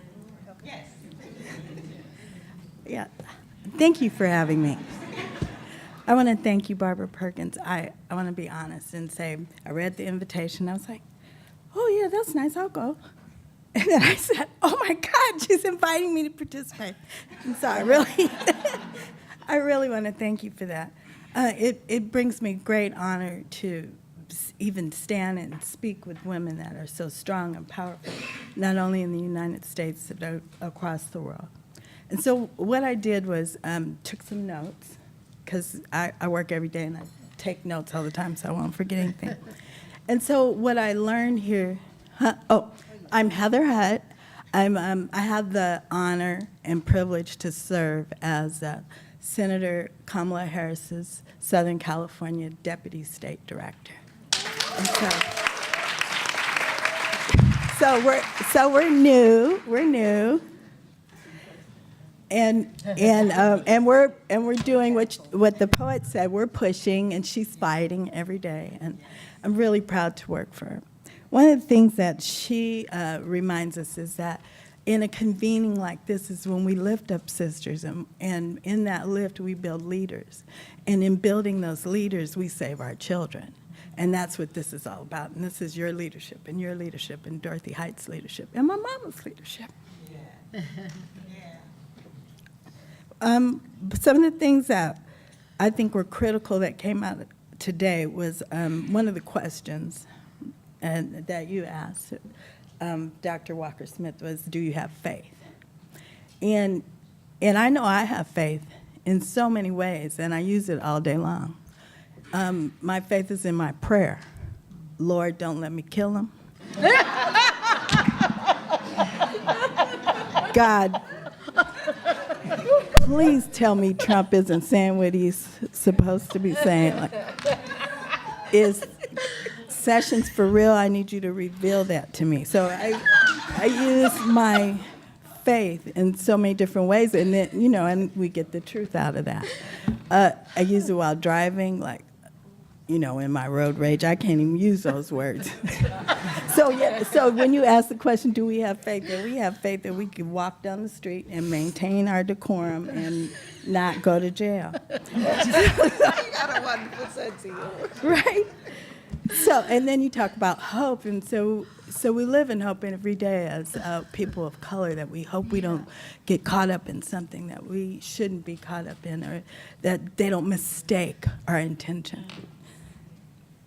You talked about resilience, and that's what we all have. We all have had some health experiences that make us resilient. We have some work experiences that make us resilient. We have some love life experiences make us resilient. So we're all very resilient. Has anybody had a resilient experience? And we're all a part of this community. When you talk about global community, we all have connectivity, but it didn't start with the internet. Our Black history, our experiences through generations came in our church, and they came at our dinner table, and they came at our Sunday dinner. That's where we got our Black history from. I'm too old to have learned about Martin Luther King. He's still walking around when I was in elementary school. We learned that at home. And that's what we have to bring back to our children. We were in a cab earlier today, and somebody was talking about, our Black history, and I made it clear. Grandma told me my Black history, I didn't swab. Like, Grandma told me where our slave trade came from. That's what I know. So we have to continue to have those conversations with our children so that they remember where we came from and what that's all about. And then you talk about making a difference. Everybody does it a different way. Our champion did it through Essence. That's where I learned how to put on my makeup. That's where I learned who the best everything was, and that's how I learned how beautiful and dignified braids were. So, thank you. And by the way, my sister, who's not very young, is sporting them today because they're just that beautiful. Stand up wave. We family, we're cousins. Stand up wave. She won't do. She's uncooperative. So I want to say thank you. I want to say this kind of convening is important. We have to take it back to our communities. We have to have small coffee clutches or go in your girlfriend's bedroom and have a conversation about what kind of choices we're making in our communities, how we're saving our children, and we need to talk about other stuff like gun violence. We need to talk about police and over-policing. We need to talk about what's going on in our jails. We need to talk about what's going on in foster care. And we need to participate with that as much as we possibly can, if that means, spending a little bit of money given to an organization that does something with children. We have to do that to raise up our kids. And then finally, I want to say, I work for a warrior. I'm blessed to work for a warrior, and support her, and do what she asks you to do, which is don't call her about your troubles. Call a guy who's not participating. Call a guy who's going against her. Call our other senators in states like, can I just say, call Alaska, call Arizona, call Maine, and tell them that to preserve the ACA. We don't care about the changes they're trying to make today. Right. Preserve it. That's right. Tell them to get rid of Sessions. We don't need him. He's been a racist. He's always a racist. Like, he didn't all of a sudden get good.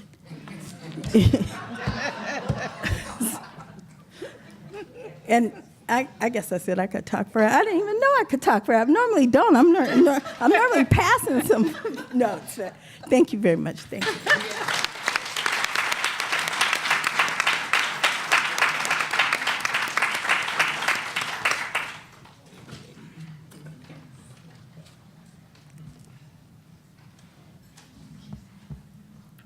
Good afternoon, everyone. I'm Kimberly Freeman, and it's my pleasure to not only follow the illustrious panel, but certainly follow the women who also are serving as responders. And I, too, want to add thank you to Barbara. She's been a strong mentor to me for the last 15 or so years. But there's some other people in the room who have been my mentor longer, and I want to acknowledge them. Lisa Cagnalotti has known me since I was a fresh young intern at Southern California Gas Company, and I owe so much of my professional career to her. So I really want to talk about the importance of institutions and how institutions make a difference. I serve as Assistant Dean for Diversity Initiatives at the University of California, Los Angeles, which is Diane Watson's alma mater. So it's a fine public institution. We were just ranked #1, tied with UC Berkeley for the top public university in the country. But one of the challenges is getting people like this in this room to go to graduate school. So I listened to all the panelists talk about things that we needed to have, tools that we needed to have in order to be strategic and intentional around being a global citizen. But one of the things that I think we're lacking, quite honestly, are some of the skills that you learn in these graduate programs. Because if you want to have a seat at the table in corporate America, and Lisa will tell you this, you pretty much have to walk in with the right credentials. And even with those credentials, you'll still be challenged. But I have learned in the 4 years that I've been Assistant Dean for Diversity in the business school that the MBA is really the gateway. And it's the gateway to a lot of opportunity in this new interconnected global economy. So I was pleased to hear the mention around technology and the importance of technology. I want to encourage all of us to think about different ways to engage using social media and technology, because that's where the younger generation is having conversations. It may not be comfortable to us. I know I have to work really hard to tweet, and I don't have Snapchat. I don't use a lot of the platforms, but being around young people every day and working on a college campus, I know that I have to lean in on that kind of stuff. Otherwise, I will be a dinosaur. And I'm not that old. But I would just like to say to all the panelists, you've inspired me. You mentioned things like providing tools, preparing women to get to the top, having a seat at the table by gaining access. This idea of resilience, clearly Sheryl Sandberg is making a nice living off of it right now, talking about resilience, but it's something that we have been experts on as African American women for many years. So we should all be able to write books around resilience and how to bounce back from adversity. And then, again, I just want to stress the importance of interconnectedness. My undergraduate training is in industrial engineering and operations research, and I never really understood, why I picked that major, because I think, I just chose it, quite honestly, because my brother told me, oh, you're good in math and you should major in engineering. And I didn't do a lot of investigating, which is not the right thing to do when you're choosing to major in something in college. You should really investigate why you want to pursue it. But it's come to me after all these years that what I have learned and what I love about that major is this idea of optimal allocation of scarce resources. And we are a scarce resource, African Americans as a community, and we need to optimally allocate that. So this idea of being interconnected and having ways of engaging and building off of each other's strengths is where I see me being able to use my engineering talents. So I just want to, again, thank the panel for all of your illustrious and very illuminating comments, and I want to make an appeal to everyone in the room to really think about the next generation of Black girls and where they're going to learn leadership skills so that they can have that seat at the table and the access that they need. So thank you again, and I hope you enjoy the rest of the conference.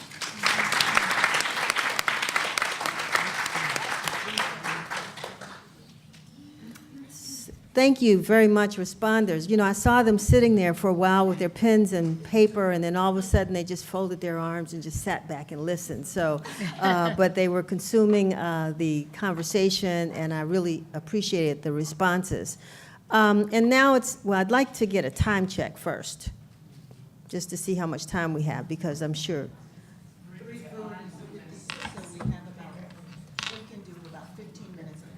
Okay, all right. We were putting questions on cards. I haven't seen them. Oh. And we're going to do it.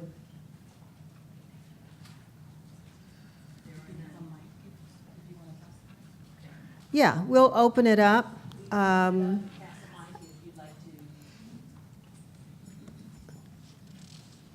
I guess since we have a little time, and sometimes you have to warm it up, and then all of a sudden, in the last 2 minutes, everybody's got a question. But we did want to keep it at questions.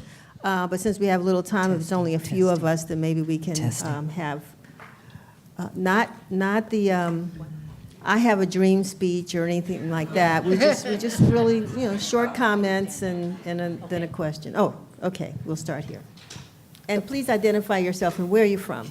Good afternoon. My name is Savon Banks. I'm from California. Okay. Callie in the house. So I have a question. I am the chair of the International Education Conference for the National Association of Black Social Workers. NABSW held its first international conference in 1975, I'm looking at Lenny, 1975, in Bahamas and Jamaica. This year, we celebrated our 40th international conference.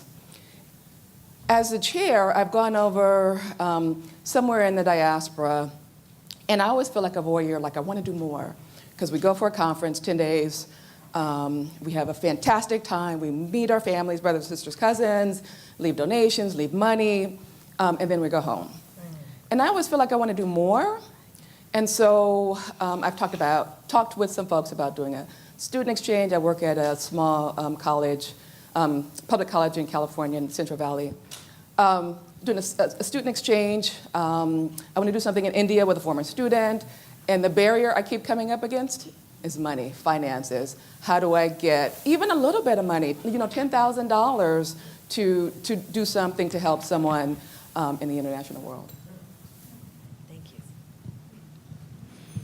So one of the things, I'm going to let the panel address that, but as women who travel more, a group of us, girl trip to Cuba about 3 weeks ago, and I came back thinking, again, the same thing. You got to do more. You can't just go try to experience a place and then come back home. You've got to do more.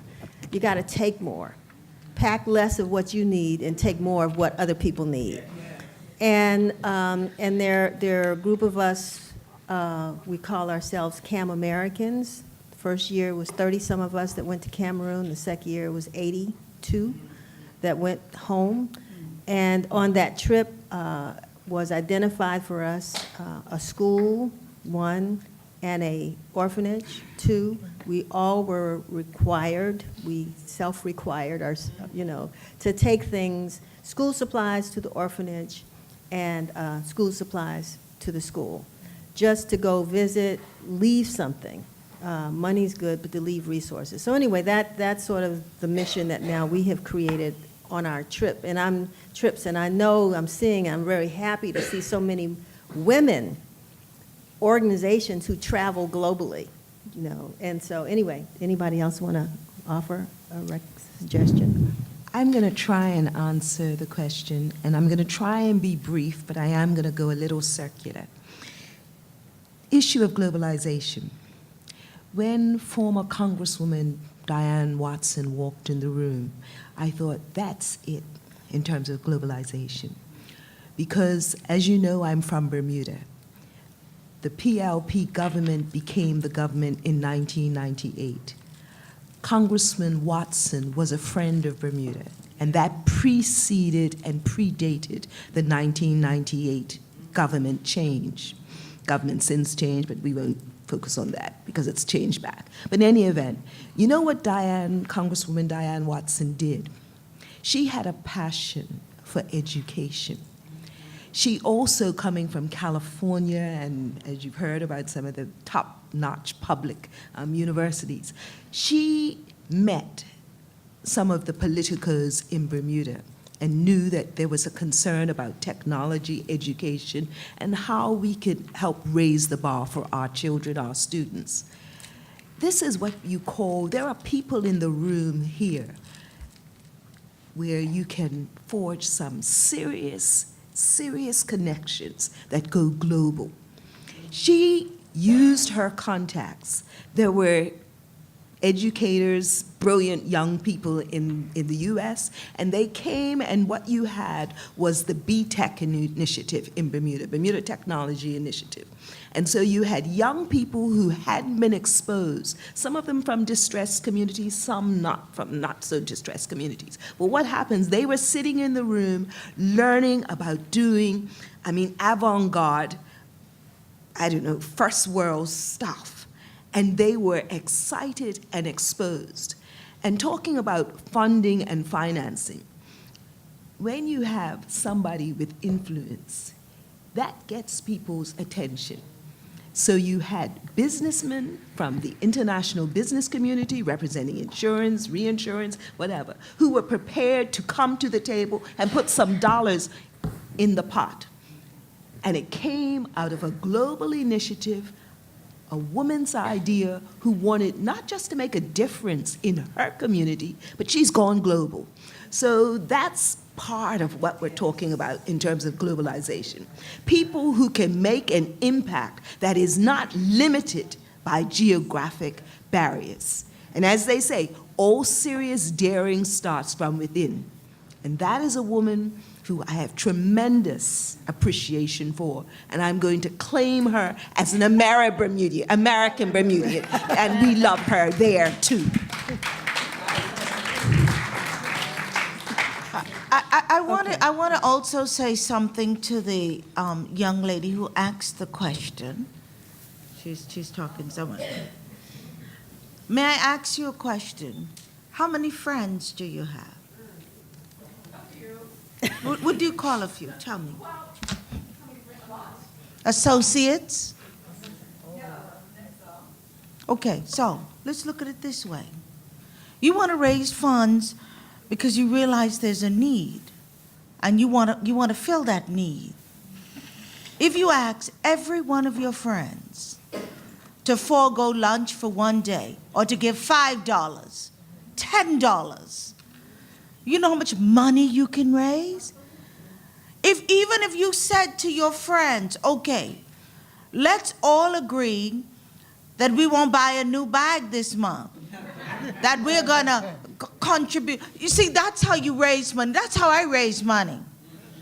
I raise money within my network, and again, I'm talking to you about this family network, this village. We keep forgetting this village exists. Use your village, honey. You got it. Use this village. Don't let this village sit here and you pondering about where you're going to get it. It's in the village. Take advantage of it.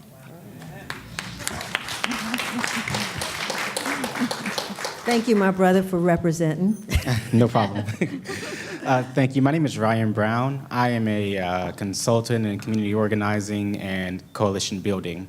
My question is there an incubator for women that will follow in your footsteps in developing the policies and procedures and you passing on your knowledge, skills, and abilities over to the next generation? Does that exist? And if not, what strides can we make to make it exist? Well, you have one standing who just gave you the mic. See, you're right there. Touch her. That's what it's about. And if you look at the young lady in the back, wave your hand. Yeah, see? And look at our Young Ambassadors program. They are the future. That's why they're here throughout the room. And that's why they're working this event. Because in about 3 to 5 years, it's all about them. It's all about them and the vision that they have. And so you're going to see even a different paradigm shift, because remember, these young people think different. Because, we're still learning the internet real good. We don't know it real good. And then, the text messaging, because when I notice how my daughter could text and she don't even have to look, it's a different world. So this organization, its future is so bright, because you have these brilliant young women who are just in the wings preparing themselves for leadership. And that's what it's about. I was also going to add, from my standpoint, the young lady that was just sitting next to you was an intern with us at my newspaper last year. Now she's a member of our staff. And so we're trying to hire future journalists, and hopefully someone will retire me very soon. Next question. Hi, my name is Tabu Henry Taylor, and first let me apologize. I just walked in. I was at another workshop. But I came particularly because of the title. I'm concerned about global citizenship.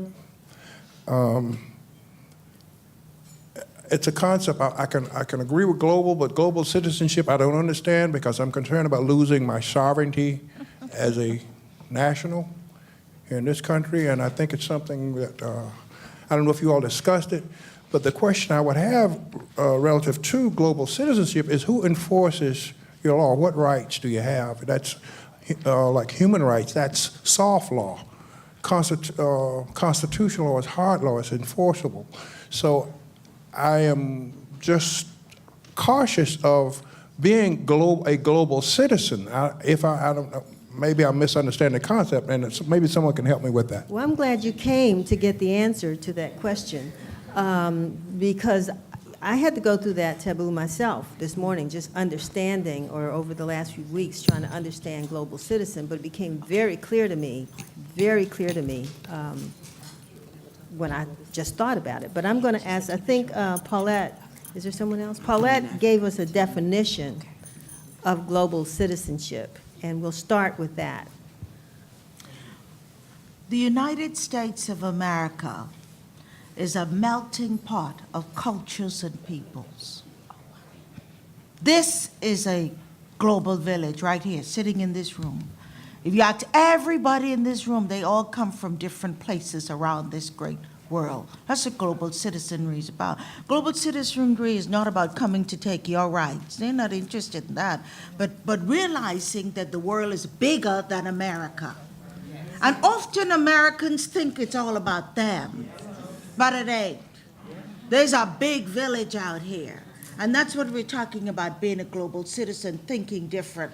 You're a global citizen whether you want to believe it or not, when you listen to music from different places, when you eat food from different places. I'm sure the average black person loves Chinese food. That's why all the Chinese restaurants, we love Jamaican music. How many of you love it? How many of you love the Haitian rum, Babaco or Babaco? You see, he raised his hand. So you're global already. And so it's your mindset. So it's this mindset that we've got to develop and continue to grow. That's what makes it better. It's also realizing that there are different peoples around the world with different cultures that you must also appreciate and respect and learn to understand. And that's what this globalization is about. This is why we're trying to educate people about what it means to be a true global citizen, understanding the world you live in, and understanding and appreciating our differences. We're interconnected, and that's what it's about.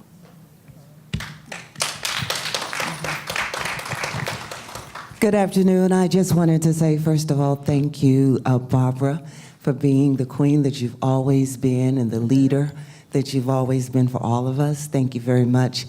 In reference to being a global citizen, 10 years ago, I took the giant step and moved back to Africa, and it has been an exhilarating experience. I invite each and every one of you sisters here to take that giant step. Go back home. Even if you don't know your DNA, you can claim all the countries until you really do know. But I do know for sure one thing. Once you put your foot on the soil of the motherland, everything changes. Yeah. It is the prayers of our ancestors that is wrapped around each and every one of us. Those that pray that the children who left from the shores of the motherland will one day come back. Those prayers are wrapped around each and every one of us. And so what I like to leave today with you is that your ancestors, your forefathers, your mothers, your great-great-grandmothers are calling for you to come home and be a part of the nation building. Don't worry about what Trump is doing, because where we're really supposed to be building is in the continent of Africa, which our Congresswoman so graciously let us all know that we are all queens and kings by birthright. One other thing that I like to do before I leave, and this is important, and I know I'm not even supposed to talk, but I just have to do this because I see nothing but queens in this room. And I just want you to know that you are all queens by birthright. You've been anointed and crowned by God. You are the mothers of civilization, and you've been standing, fighting, strong and proud. You're God's gift to mankind. Sister, so beautiful, so divine. You've got illuminating spirits. You nurture and heal everybody in your sight. You've been inspiring life. You're majestic queen mothers, Susan, Barbara, sister, daughters, aunties. You all are gracious, kind, and loving, always where you're needed to be. And with a heart so brilliant and a love so bright, truly, you are all queens, queens by birthright. Have a blessed day. All right, thank you.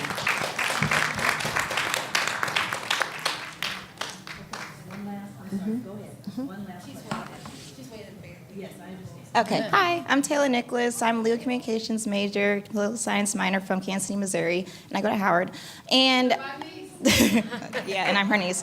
And so I was wondering, I don't know if you guys have ever had this question, but what do you want to see the new generation do? Because as someone that's 20 and in the undergrad experience, like we know what to do, but at the same time, we don't know what you guys are expecting us to do when you pass us down the torch. So that's just a question. See, this is why it's important they're in the room. I know, I want you to join the young ambassadors. So, and I want you to lead from your heart. Right. So the same way God puts a message on my heart, that's my work to do. But the message that he gives you is yours. I don't know what that is, but what we want to do is give you the tools, and we want to open up our lives so that you can see what we've done, and then you take it the rest of the way. You take it. We're going to be there to guide you when you need it, but we don't intend to tell you what to do. You have to create that, because each of us have an opportunity to make the road by walking it. So I give it to you. Young ambassadors, grab her. Christine, you have her, Deshauna? She's coming to the Go ahead. What is your name, Precious? Taylor. Taylor, you are in the room. You are in the room. Stand up, Taylor. Look around. You are in the room. You are soaking up. The challenge is you must now get the sisters who are not in the room to come into the room. Yes. So that's the assignment for you. You're being exposed, and you're blessed that you have an aunt that is going to make sure she pours all this into you. But now you have this awesome responsibility of get one, bring one. Thank you so much. Okay, I'm sorry. Just Go a- ahead. Yeah. I would simply say, young sister, always remember. Remember, it's not about you, it's the shoulders that you have been given from the past. You know, one of the things that I do, for example, it's almost like disembodying myself. It's not about Angelique at all. It's about my grandmother who lived in poverty in Cleveland. It's about my grandmother who lived on the farm in Alabama. It's about those who prayed for the unborn, and now I'm born.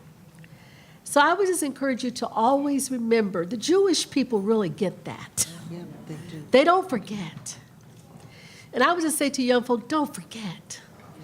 Because if you don't know where you've been, it's going to be a whole lot harder to know where you're going.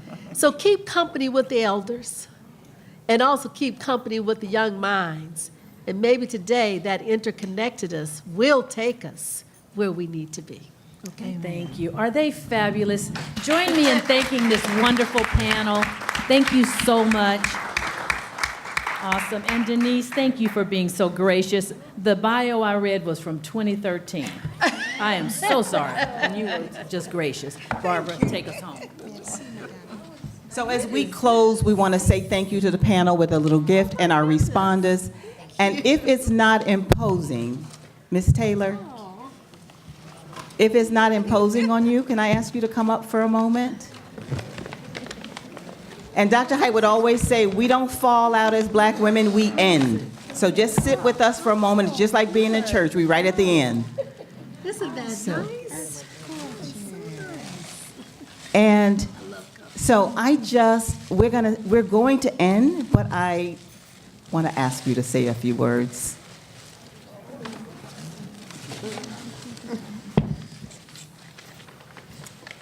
Oh, stay with me. Stay with me. Hearts just connected and filled with gratitude, for your boldness, for your brilliance, for your caring hearts. This is what our people throughout the diaspora and in our motherland need. Yeah. They need more of us to really care deeply, not just to speak it, but to be it, to live it, to come up with strategies that we employ, and to not make things so complex that we don't execute. Roxana, are you still here? Is Roxana here? Roxana Bilal, just stand for a moment. Roxana Bilal is one of our 58 leaders throughout the nation, National Cares Mentoring Movement. Barbara Perkins started Los Angeles Cares. Barbara Perkins is a seasoned leader. Roxana Bilal, I never asked a friend to take on the leadership of what we're doing that started as Essence Cares, which is a call to action to people of African ancestry to get involved in mentoring our children who've been shut out. This society doesn't care about black people. Nobody loves us but us. And if we don't love ourselves, nurture ourselves, take care of ourselves so we can take care of one another, we're going to lose more ground, and we're going to lose it more quickly no matter who's in the White House.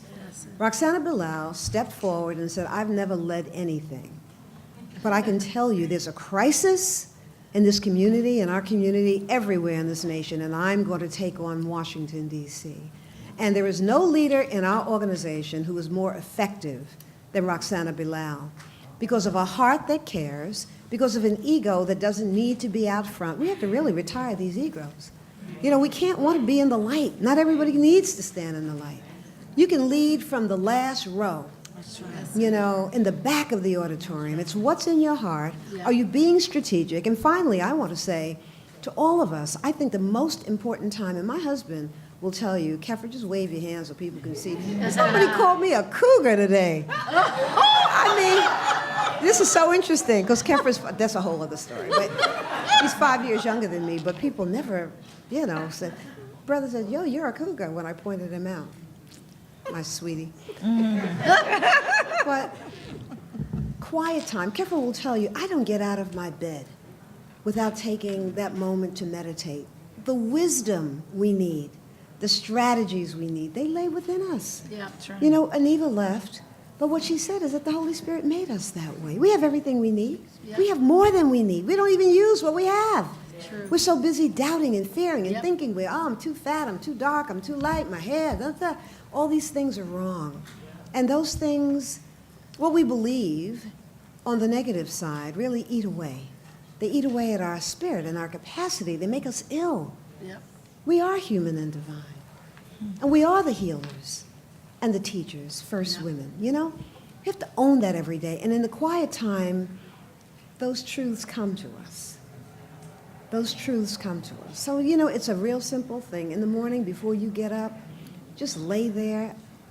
Fill your heart with gratitude. Thank you, God, for breathing me, for beating my heart. These aren't things we're doing for ourselves. Yep. Nobody in here, I don't think, is in a wheelchair. Or is anybody in here unsighted? Is there anybody in here who's blind? That we have a bathtub that we can lay in the morning. Water, clean running water, maybe not so clean, running water. Just fill your heart with gratitude, because gratitude makes everything that you have more than enough. And from there, what will you have me do? You'll know who you're supposed to apologize to. You know how to mind your mind so you mind your mouth? Because, you know, we women, you know a black woman who can't, like, lay somebody out with her tongue? We are used to leading. We have to soften ourselves. You know, you all asked me to get up here now. No. So we are in a battle, and we can't win this battle with a broken army. We have to be fit. We have to be focused. We have to be organized, disciplined, and we have to have a plan of action for our own wellness, for the wellness of our family and the wellness of our community. That's it. And we have to attend to this every day. Somebody quoted me coming up the escalator. She said, I heard you speak 10 years ago. And she quoted me. I said, let me remember that. You have to give yourself to yourself before you give yourself away. That's really the thing. That's the whole of it. So Barbara Perkins, just bless you. And bless Stan. That man, Stan Perkins, who stands behind you, who is always there for you. And we love him and you for loving us as deeply and as profoundly and as passionately as you do.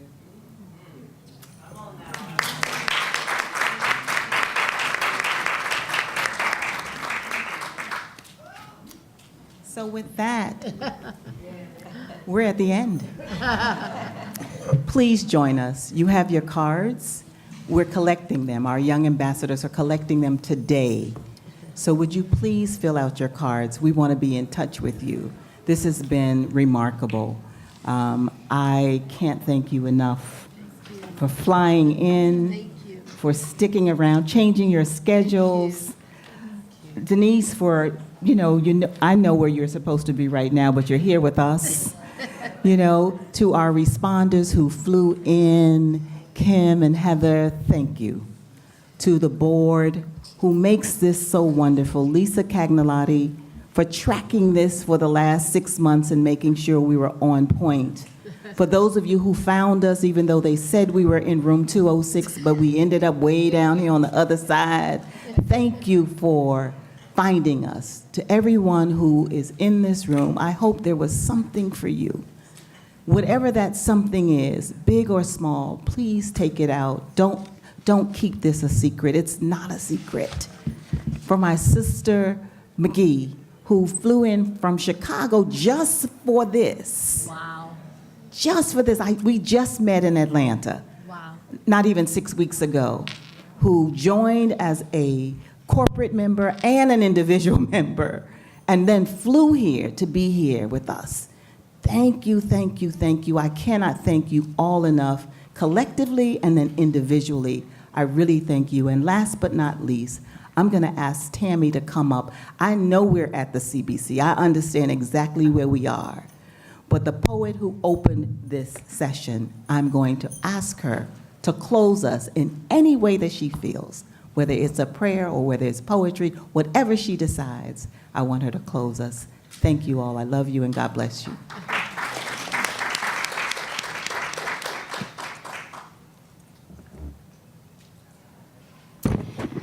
I'm going to pray, of course. Heavenly Father, I just thank you again for another successful forum. I just thank you for all of the queens in this room, all of your daughters who traveled here and got here safely. We thank you, Lord God, that you redeemed the time for them. We thank you for their families, Lord, that gave them this time to come and spend with us to hear everything that we had to say. And we thank you that in that quiet moment that they have with you, that you will speak into their spirit and they will be compelled, Father God, to do exactly what you tell them to do, Father God. We thank you that every woman in here have a heart of obedience to your voice. So we thank you that the rest of the day is blessed, that everyone has traveling mercies. In the name of Jesus, amen. Amen.